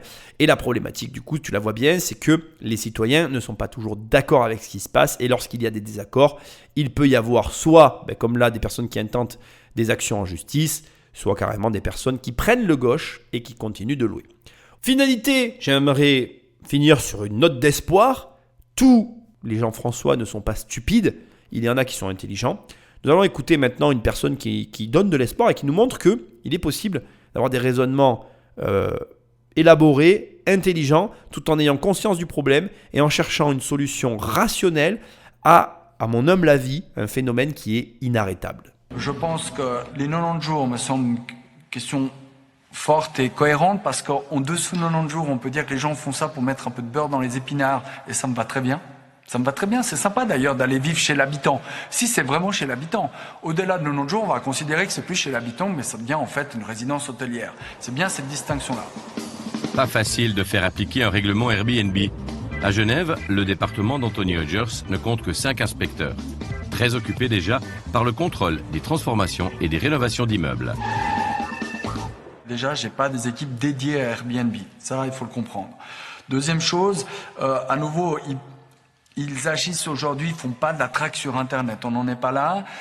Quand bien même on réfléchit à des systèmes informatiques, peut-être à l'aide de sociétés privées, pour contrecarrer finalement des stratégies de location qui sont floues de la part de ces plateformes.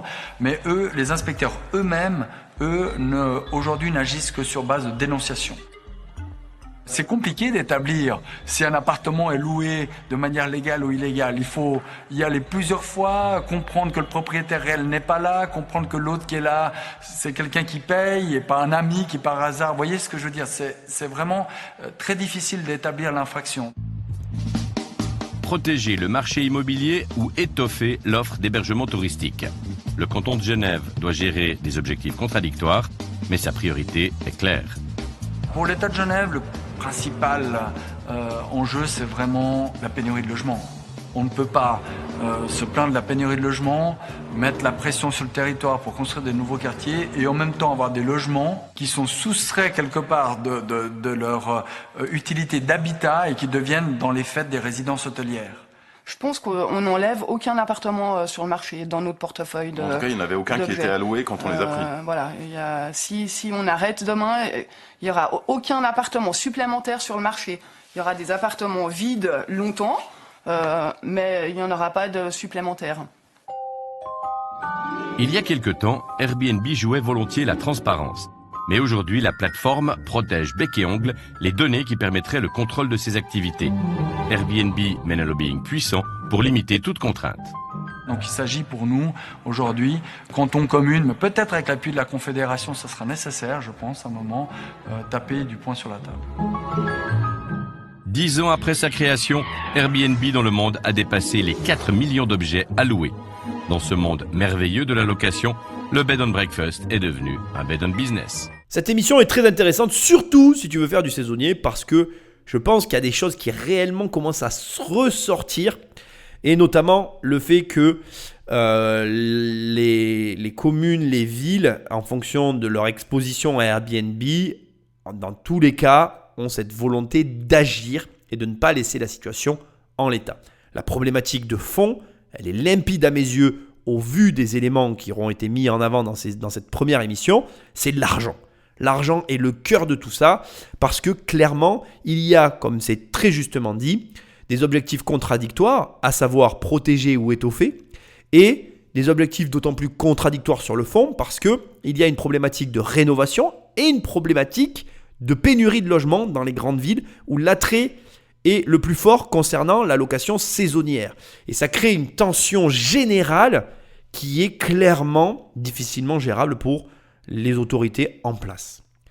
Hyper intéressant de voir qu'à Genève, il n'y a que 5 inspecteurs qui ont à la fois, en l'occurrence, la charge de démanteler ou en tout cas découvrir quels logements sont à usage de Airbnb de façon illégale et ceux qui le sont de façon légale et qui en même temps doivent gérer tout ce qui se passe en rénovation sur la ville. Autant te dire que pour 5 inspecteurs, c'est quasiment mission impossible. Ce que je trouve hyper intéressant, un passage que tu peux te repasser plusieurs fois, tant c'est instructif, la difficulté à établir la situation réelle d'un logement. Être capable de dire, la personne qui rentre à ce moment-là est un ami du propriétaire. La personne qui rentre à ce moment-là a payé pour loger dans le logement. La personne qui rentre à ce moment-là est le propriétaire. Le temps de séjour de ces différentes personnes est normal et ou anormal. Qui est quoi, dans quelle mesure et pourquoi. Et comme il le dit, non seulement c'est compliqué à démontrer, mais en plus l'enquête est longue, mais au demeurant ça n'est pas mis en avant, mais clairement sous-entendu, et je suis certain que tu l'as analysé, ça demande quasiment la présence à temps complet d'une personne devant un appartement. Quand tu sais que tu n'as que 5 inspecteurs, on en revient à ce qui a été dit à un moment donné de l'émission, la délation sur l'immobilier, reste la voie royale pour les autorités à venir donc vérifier ton logement, mon logement, nos logements qui sont sur ces plateformes. Ce qui veut dire quoi? Et là, il faut que tu le mettes dans un coin de ta tête et que tu l'inscrives. Il faut que, comme l'a dit la plateforme WeDo et comme elle le redit dans ce passage, là elle intervient pour d'autres raisons, mais comme elle l'a dit tout à l'heure, il te faut vérifier les personnes qui pénètrent dans tes logements. Deuxième élément, la délation, sans dire que je suis un expert de la délation, j'ai déjà vu les grands chiffres de la délation, elle est, comment je dirais ça, elle est très souvent issue de l'entourage proche. Donc je vais te donner un conseil qui je pense est un relativement bon conseil. Premièrement, autour de toi, ne parle jamais de ton Airbnb.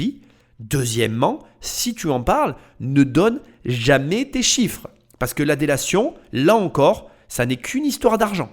Et si tu commences à dire à quelqu'un, bon ben moi j'ai 3 immeubles et je gagne 100 000 € par mois avec du Airbnb, tu peux être certain que si la personne en face de toi elle est salariée, même si elle gagne 5 000 € par mois, les 100 000 par mois ça passera pas en fait.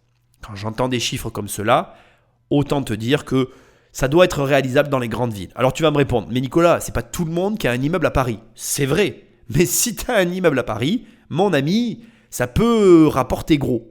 Et d'ailleurs, ça nous sous-entend, implicitement ça nous dicte quelque chose que je veux que tu graves dans ton esprit, c'est qu'il vaut mieux acheter un bel immeuble dans une ville où ça coûte très cher, mais où ton potentiel locatif est très élevé, que t'emmerder à aller faire du Airbnb dans des petites communes où le potentiel locatif est ridicule.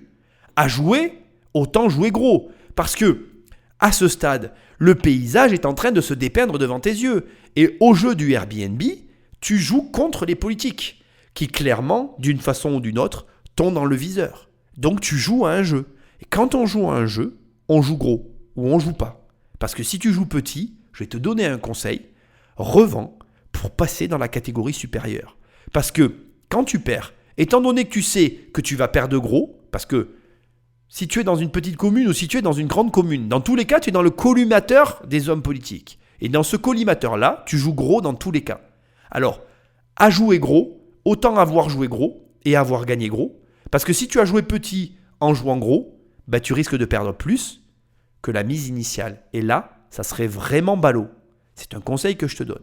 Enfin, et je crois que c'est le témoignage le plus intéressant de ce passage, les deux fondateurs de WeDo nous expliquent que, de leur point de vue, sur l'ensemble du portefeuille qu'ils possèdent, ils estiment que 100% de ce portefeuille n'a pas été retiré du marché de la location principale, c'est-à-dire du mode d'exploitation que moi je favorise dans mon patrimoine. Donc, pour eux, leur impact concret sur la pénurie du logement qui est scandée haut et fort par tous les politiques, c'est du bullshit en fait.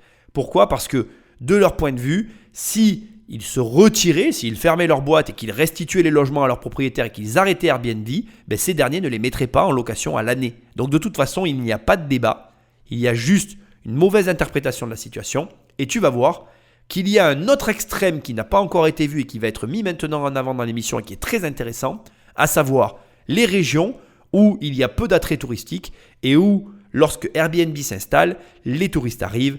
Et là, tu vas te rendre compte aussi que ça n'est pas ce que tu penses au niveau des tarifs. Bref, Airbnb, comme on l'entend à la fin, protège ses clients. Pourquoi ? Eh bien parce que pour Airbnb, la manne financière, ce sont les propriétaires qui mettent les logements sur leur plateforme.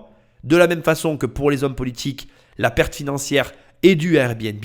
Chacun fait son business de la meilleure façon qu'il le peut. Mais toi, au milieu de ce marasme, il faut que tu sois capable d'être clairvoyant et de comprendre que dans tous les cas, il faut que tu choisisses des villes qui vaillent la peine de t'y installer. Parce que si ça tape, il faut que tu aies gagné largement de quoi amortir les frais engagés. En Valais, Airbnb occupe une part de marché encore modeste, mais l'envergure de la plateforme américaine la rend déjà incontournable.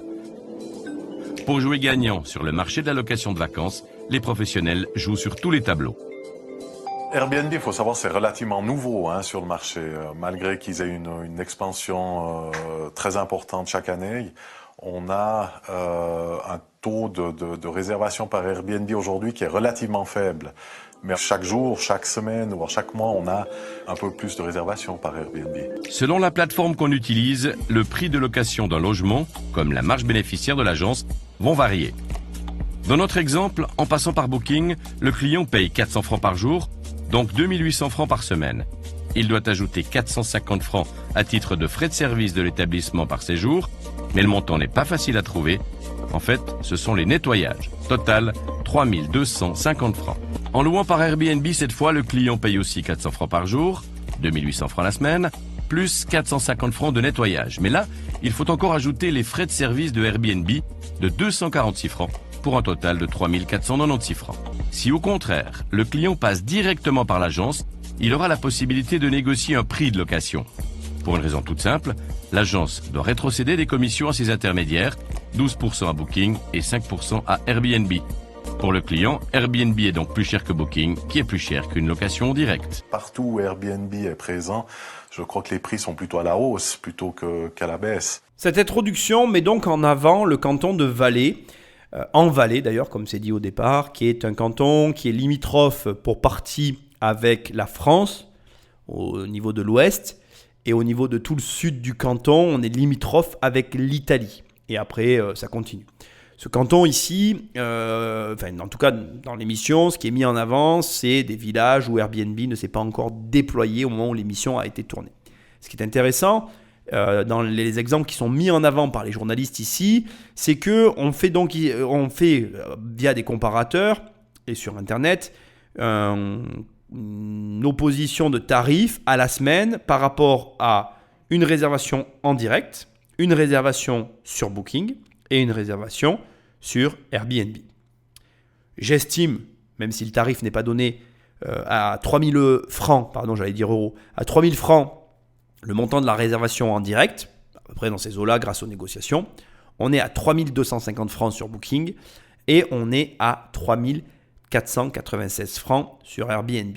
Comme le dit la personne qui ouvre et qui ferme ce passage, là où il y a Airbnb, en règle générale, eh bien, on a une augmentation des tarifs. Augmentation qui est liée simplement au fait que, effectivement, si tu prends les tarifs sur Airbnb à la semaine, eh bien, les tarifs sont généralement relativement élevés. Pourquoi ? Alors, ça reste mon analyse personnelle. Je pense que Airbnb n'est pas une plateforme de location à la semaine. Même si aujourd'hui, elle est dévoyée, détournée, enfin, appelle ça comme tu veux, de sa fonction première, et parce qu'il y a un effet de mode, et aussi, je pense que la plateforme est agréable à utiliser. Et donc, les gens, quand ils aiment bien utiliser une plateforme, ils ne regardent pas le prix, ce qui, là aussi, est intéressant à noter parce que, depuis tout à l'heure, l'argent est au cœur de tous les débats, et on a la sensation que c'est un petit peu le modèle économique idéal, de l'économie du partage, comme certains disent, alors que si on compare sur certains créneaux, eh bien en fait, ils sont loin d'être les meilleurs. Mais, comme ils ont été très performants en termes d'ergonomie et d'utilisation, les utilisateurs, quand ils ont leurs habitudes, tu sais, pour les sortir de leurs habitudes, c'est très compliqué. Bref. Airbnb est pour moi une plateforme qui s'utilise à la nuitée. La grande force de Airbnb, c'est d'arriver à faire en sorte que les propriétaires acceptent de ne pas louer à la semaine. Certains ne veulent pas jouer le jeu. Et si tu connais la plateforme, tu peux imposer que sur tes logements, la location à la semaine soit la seule façon de réserver ta propriété. Mais, pour ma part, je crois que la meilleure option et la plus performante, c'est de justement permettre la nuitée aux voyageurs, car c'est ce qu'ils veulent. Et la comparaison ici n'a pas de sens, justement parce que la vocation première de Airbnb, c'est de permettre une certaine flexibilité. Et ça, on va le voir dans un instant. Le point le plus intéressant de ce dernier passage que je veux te mettre en avant, et tu vas le voir, c'est que en Valais, donc en Suisse, on est toujours en Suisse, en Valais c'est le canton, en Valais, tu vas le découvrir dans un instant, je te tease un peu, on est dans une situation très différente des situations évoquées depuis le début de l'émission, à savoir qu'on est éloigné des villes, dans des périmètres ruraux, où la pression foncière est bien moins élevée et où le rapport au logement est très très différent. Et tu vas voir que les reproches qui sont faits de façon courante à Airbnb sont ici un avantage non négligeable pour transformer le marché et l'amener vers une forme nouvelle qui est plus intéressante pour les acteurs qui y sont en place. Patrick Magnéto. Voilà l'origine pour notre site rental.com. Donc on voit qu'on va toucher surtout les pays limitrophes avec le cœur historique des touristes qui viennent dans les Alpes valaisannes. Par contre, avec Airbnb, on voit qu'on touche toujours un petit peu de Suisse, mais que le panel devient beaucoup plus large. Et si on compare maintenant avec Booking qui est installé depuis bien plus longtemps dans les Alpes, on voit que ça touche vraiment tous les pays du monde presque. Dans plus de 80% des cas, une location de vacances s'effectue par le contact direct avec une agence. Mais via Internet, les réservations en ligne progressent. En ligne aussi, ce sont les agences qui enregistrent le plus grand nombre de réservations, mais elles sont talonnées de près par Booking. Airbnb apparaît plus loin dans le classement, mais gagne chaque année du terrain. On voit qu'il y a une évolution maintenant avec l'avenue d'Airbnb où les gens veulent beaucoup plus de souplesse, c'est-à-dire qu'ils veulent venir 2, 3 jours, 4 jours, ils font des réservations un peu au dernier moment. Donc c'est aussi aux agences d'intégrer cette souplesse pour avoir des tarifs à la journée ou sur 2 ou 3 jours et pas uniquement obliger le visiteur à venir 1 semaine ou 2 semaines. Le but avec les statistiques que tu viens d'entendre, c'est que j'ai envie que tu comprennes bien ce que tu fais quand tu te mets sur Airbnb ou Booking. C'est que tu élargis ta zone d'achalandise. En gros, ta boutique, au lieu de la mettre en régional, tu la postes sur une position internationale. Je sais ce que tu es en train de te dire, mais Nicolas, je le savais déjà. Oui, mais on le mesure mal. On le mesure mal. Ça renvoie la balle à un élément qui a déjà été dit dans l'émission et que je te répète. Penses-tu à traduire tes annonces dans différentes langues ? Sais-tu que le mandarin du Nord est la langue la plus parlée au monde ? Alors certes, c'est pas la langue la plus parlée au monde, c'est là où il y a le plus d'habitants sur un seul pays, c'est en Chine. Je suis d'accord. Mais je pense qu'il serait de bon augure de dépenser un petit peu d'argent dans l'anglais, l'espagnol et le chinois. Pour moi, une annonce Airbnb aujourd'hui doit avoir ces 3 langues. Si tu es sur Airbnb ou Booking, as-tu ces 3 langues dans ton répertoire ? À mon avis, le chinois, tu ne l'as pas. Mais je dis ça, je dis rien. De la même façon, connais-tu les critères de base pour que les hôtes de Airbnb soient bien vus par la plateforme ? Là, ce qui est intéressant, c'est que quelqu'un te donne des statistiques et t'explique l'impact sur son propre modèle économique en travaillant avec ces plateformes-là. Et il a fait état de quoi ? Ce que je te disais il y a un instant, plus de souplesse, plus d'ouverture sur les réservations. Je te lis juste ce que tu peux toi-même trouver sur Airbnb. Faites preuve... Alors attends, pour proposer des... Je te mets l'introduction, c'est-à-dire, voilà. Pour proposer des séjours agréables et adaptés aux voyageurs, nous demandons à tous les hôtes de respecter ces conditions de base.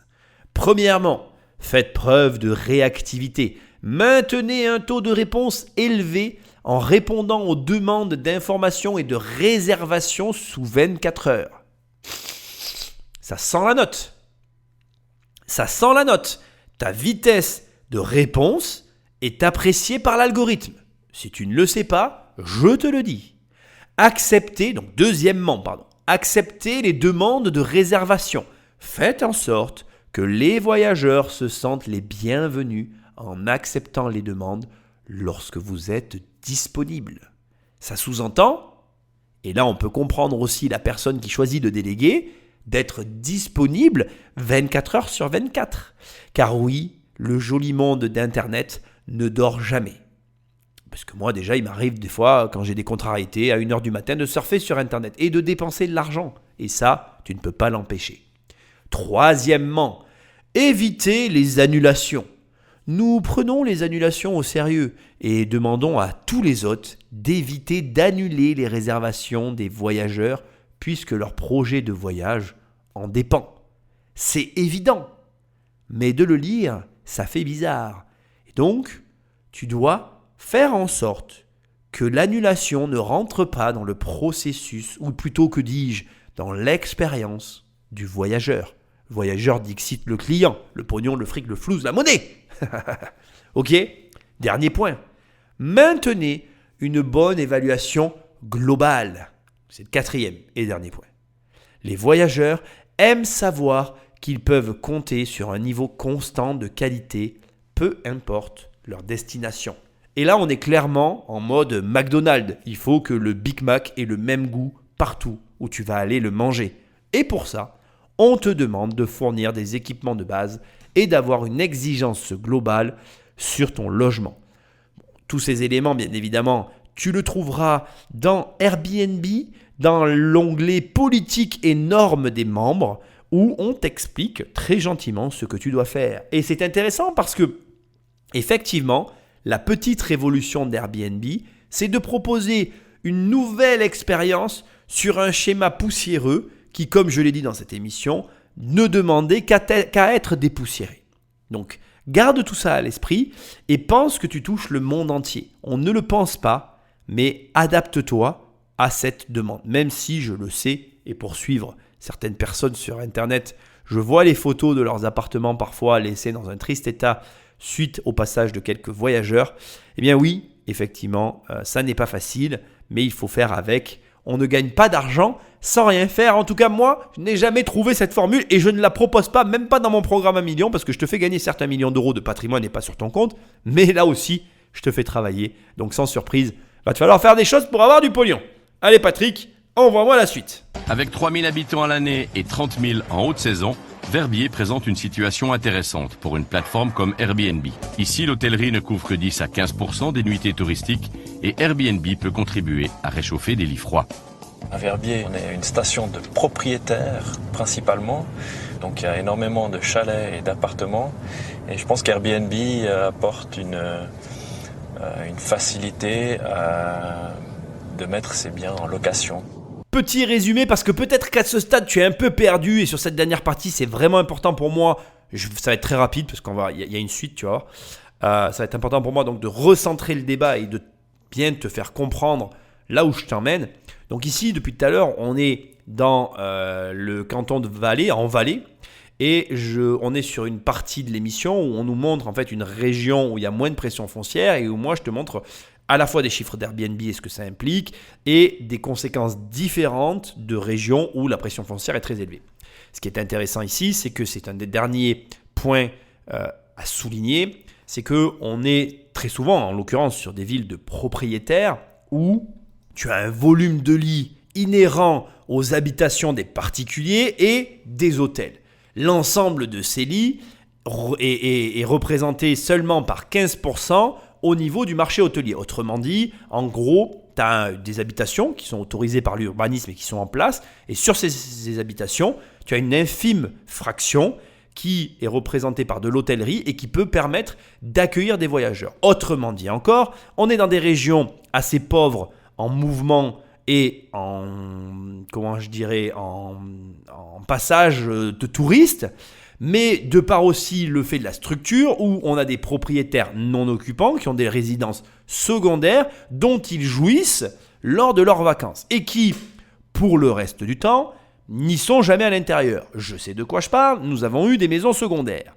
Et le désavantage des maisons secondaires, c'est que, déjà, premièrement, une maison, ça s'abîme, petit clin d'œil aux membres de ma formation, et deuxièmement, non seulement ça s'abîme, mais en plus, en l'occurrence pour le tourisme, c'est de la surface inutilisée et donc de l'argent perdu. Comme quoi, si tu fais un peu le ratio, j'allais dire, mais c'est pas le bon terme, l'opposition avec tout ce que j'ai pu dire depuis le début, si d'un côté, c'est des logements qui sont pris et retirés du marché, sur certaines autres régions, on parle carrément d'argent perdu puisqu'on a des logements inoccupés et jamais occupables par leurs propriétaires et qui sont une manne financière latente, complexe à atteindre. Et là, comme le dit la personne, Airbnb peut permettre une fluidification de ces logements. Pourquoi ? Pour toutes les raisons que j'ai évoquées tout à l'heure, notamment pour la révolution du contrôle.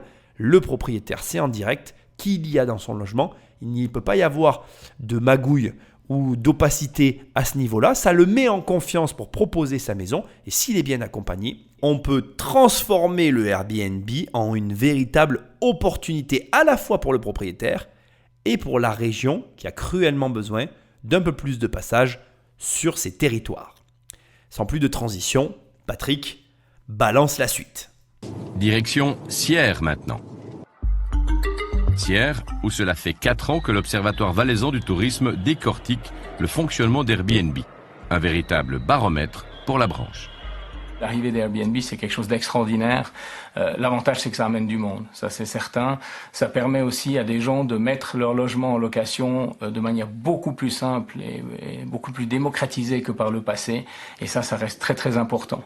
Je pense qu'on reste encore qu'aux prémices de ce qu'on peut faire. En Valais, dans les hôtels, on compte 32 000 lits. Sur Airbnb, on en dénombre déjà 28 000.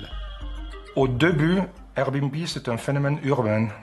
C'est-à-dire qu'on a eu une grande croissance dans les grandes villes, Genève, Lausanne, Berne, Zurich et Bâle. Et on a vu au cours des années que Airbnb a aussi eu une croissance assez importante dans les régions de montagne, c'est-à-dire en Valais, au Oberland bernois, dans les Grisons, aussi dans les Tessins. Et aujourd'hui, on peut dire que la montagne a dépassé les villes. Le potentiel de croissance en montagne est encore grand. La démocratisation de l'économie de partage a fait que toutes les règles qui avaient été mises en place, entre autres pour le financement des offices de tourisme, ces taxes de séjour, ces taxes d'hébergement, etc., pour le développement de produits touristiques, sont aujourd'hui, je ne veux pas dire bafouées, mais beaucoup plus difficiles à gérer. Et là, il faudra essayer de trouver des solutions. Je pense que c'est tout à fait possible. Mais de nouveau, on est vraiment au début de ce développement et l'important, c'est d'y penser. Aujourd'hui, il ne faut pas faire l'autruche et mettre la tête dans le sable. Il faut vraiment essayer de se dire, voilà, quels sont les problèmes, qu'est-ce qu'on peut faire et comment on peut y remédier. J'adore la fin du reportage parce qu'on est sur une note totalement opposée de tout ce qu'on a pu entendre à la fin. Je ne sais pas si tu sens, mais on est face à quelqu'un qui est encore moins politiquement impliqué, mais tout autant, puisqu'on est sur de l'étude, on est sur une personne qui fait de l'étude de tourisme, donc il y a quand même un petit peu de politique là derrière, mais très très éloigné par contre, je vais être honnête. Ceci étant dit, ce que j'adore, c'est que là on a une personne qui nous met en avant le potentiel et y voit au contraire une opportunité terrible. Et ce que j'apprécie tout particulièrement, c'est la transparence du discours et aussi la vérité qui en émane, à savoir qu'il reconnaît qu'aujourd'hui, tout ce qui a été mis en place en termes de taxes s'avère être obsolète par rapport à ce système et que dans la mesure où effectivement on en a conscience, il va falloir y remédier et s'adapter, mais que le potentiel est là car ça permet à des zones éloignées d'attirer de l'économie et de l'intérêt sur des éléments qui n'existaient pas avant. C'est-à-dire qu'aujourd'hui, tu peux avoir des villages sur lesquels il va y avoir un attrait modéré sur la zone pour diverses raisons, qui va se retrouver avec une attractivité beaucoup plus forte. Pareil, pour des raisons qui nous échappent, parce que parfois, tu sais, il y a des points d'intérêt qui deviennent attirants pour beaucoup de gens avec peu de raisons initiales. Enfin, tu comprends ce que je veux dire. Mon meilleur exemple, c'est Saint-Tropez. Brigitte Bardot va à Saint-Tropez, elle rend Saint-Tropez à la mode, et je crois qu'aujourd'hui, l'impulsion de départ a largement été dépassée par la finalité qu'on connaît aujourd'hui. Saint-Tropez, aujourd'hui, c'est devenu un truc, c'est un délire, quoi. La Côte d'Azur est un délire de façon générale. Et qui aurait pu penser, il y a des années en arrière, que le petit village de pêcheurs de Saint-Tropez puisse attirer autant. Pourquoi ? Parce que Brigitte Bardot s'y est installée. Ça ne tient à rien. Et je ne serais pas étonné que Airbnb puisse, je ne vais pas dire favoriser, mais être impliqué dans des phénomènes identiques à celui de Brigitte Bardot. C'est-à-dire que, pour diverses raisons, des petits villages qui étaient complètement méconnus du grand public prennent d'un coup la lumière parce que un ensemble de voyageurs, au travers de ces réseaux, propagent d'un coup une espèce d'aura exceptionnelle sur un lieu qui n'avait rien au départ. Et ça, aucune région ne peut prétendre que c'est un problème en soi. C'est exceptionnel de permettre qu'on se retrouve tous sur un pied d'égalité. Après, comme il le dit, voilà, ça génère de nouveaux problèmes qu'il va falloir régler et qu'il va falloir aussi prendre à bras le corps parce que tout ce qui a été mis en place se retrouve obsolète. Mais c'est pas ça le progrès en fait. C'est pas je crée quelque chose pour améliorer une situation. Tant pis si ça fait du mal à une industrie. On l'a vu avec les taxis, on le voit avec Airbnb. Je pense que de nombreux autres métiers vont être confrontés à ce genre de problématiques. Il va falloir faire face et je pense que toi qui m'écoutes, tu n'es qu'aux prémices de toutes ces révolutions. Parce que je pense que moi, j'enverrai une partie, mais alors toi, tu vas avoir la chance de faire partie de cette nouvelle économie qui est, à mon sens, formidable. Alors, on arrive au terme de cette première émission relativement longue. Je tiens à te dire que là, je n'ai couvert qu'une partie du sujet. On va rentrer dans une seconde émission beaucoup plus en profondeur avec le Airbnb. Je vais faire aussi une émission sur le Covid, tu l'auras bien compris. Donc très clairement, la prochaine émission parlera du Covid et la troisième émission parlera de Airbnb d'une autre façon. Je te laisserai découvrir tout ça. Je vais conclure en soulignant un des termes qui a été employé dans ce dernier passage, qui est pour moi un petit peu la quintessence de cette émission, même s'il y a beaucoup d'éléments qui, à mon sens, sont importants et que, bon, j'espère que tu auras pris des notes ou que tu les auras gardés en mémoire. Mais il le dit très bien à la fin, et je te l'aurais souligné un petit peu en trame de fond tout le long. Il le dit, Airbnb, c'est la démocratisation et l'accès à la facilité de la mise en location de son propre logement d'une façon tellement évidente qu'aujourd'hui, les utilisateurs ne veulent plus se priver de ça, de cette facilité en fait. Je loue des logements, je peux t'assurer que quand tu vois le dossier que tu dois faire signer à tes locataires, ça fait mal à la tête. A l'inverse, comme je te l'ai dit aussi depuis le début de l'émission, on a des logements qu'on loue sur Airbnb. Je ne vais pas te mentir et je vais être très franc avec toi. Quand je vois comment je loue un logement sur Airbnb, je vais être franc, c'est déconcertant. C'est tellement simple que voilà. Et même la petite sonnerie de quand t'encaisses l'argent du Airbnb, tout est fait pour, alors déjà rendre le client addict, qu'il soit propriétaire ou hôte. Dans les deux cas, et moi je suis aussi client de Airbnb d'ailleurs en tant que voyageur, dans les deux cas c'est déconcertant tellement c'est simple. Et une fois que tu as adopté ce comportement de consommateur, très sincèrement tu ne veux plus revenir en arrière. Voilà. Je me rappelle encore la prise de logement avant, avec le tour du propriétaire, avec le mec, le chèque que tu dois laisser, les papiers que tu dois signer, les papiers que tu dois... Enfin, là il n'y a rien de tout ça quoi. Tu choisis, ça te plaît, tu cliques, c'est réservé, tu sais que c'est bon. C'est génial. Et ça, il ne faut pas le supprimer du paysage. Tant bien même, ça ne plaît pas à nos Jean-François, il faut qu'ils comprennent que l'économie est un vote et que toutes ces personnes qui aujourd'hui utilisent Airbnb dans un sens ou dans l'autre, qu'ils soient voyageurs ou hôtes, propriétaires, bien, ces personnes-là ne feront plus de concessions, elles ne reviendront pas en arrière. Et donc, c'est intéressant de voir que parfois, ce n'est pas que en soi le modèle économique, parce qu'il y en a qui disent oui, c'est les prix, c'est l'argent qui est pris comme tu l'as vu au début. Non, c'est vraiment l'expérience client qui prend le dessus sur le reste. La preuve, tu l'as vu, je t'ai montré qu'Airbnb, le reportage te montre qu'à la semaine, Airbnb est plus cher que les autres. Mais encore une fois, ce n'est pas l'utilisation de Airbnb. Bref, je conclus. Prochaine émission, on parle du Covid. Pour le coup, c'est rigolo parce que ce sera un élément extérieur qui va apporter des grandes modifications à tout ça. Et on va en conclure, à mon humble avis, des choses intéressantes. Sois vigilant, bonne émission en perspective. Et on finira avec des problématiques qui n'ont pas été abordées ici, dont notamment, je te relaterai l'histoire de Airbnb, comment ça a été créé, etc., ce qu'il y a derrière. Et je vais mettre aussi en avant une problématique encore plus dérangeante pour nos Jean-François, à savoir où va l'argent. Où va l'argent de Airbnb? Quel est le montage derrière? Bref, tu l'as compris. On va se taper quelques émissions sur Airbnb. Il y aura peut-être même une émission bonus parce que j'ai gardé des morceaux qui sont vraiment pas mal. Dans tous les cas, on est parti pour une longue série. Je te remercie d'être toujours aussi fidèle au poste. Tu peux, je te le rappelle, prendre mon livre sur Amazon, la Fnac en tapant riche, ou alors en allant sur immobiliercompagnie.com, tu peux télécharger les 100 premières pages de mon livre Devenir riche sans argent. Sinon, tu vas dans l'onglet formation, il y a un programme qui s'appelle 1 million, on travaille ensemble, bim, on fait en sorte que tu aies 1 million d'euros de patrimoine. Et puis sinon, je te rappelle qu'il faut prendre le téléphone d'un ami, me laisser un commentaire, des étoiles, là où tu écoutes cette émission, abonne-le sauvagement, enfin bref, fais des choses. Et si tu passes à l'action, tu verras, il va forcément se produire un truc. Airbnb, c'est quand même pas mal, je le reconnais, même si ce n'est pas mon mode d'exploitation préféré. Tu l'as compris.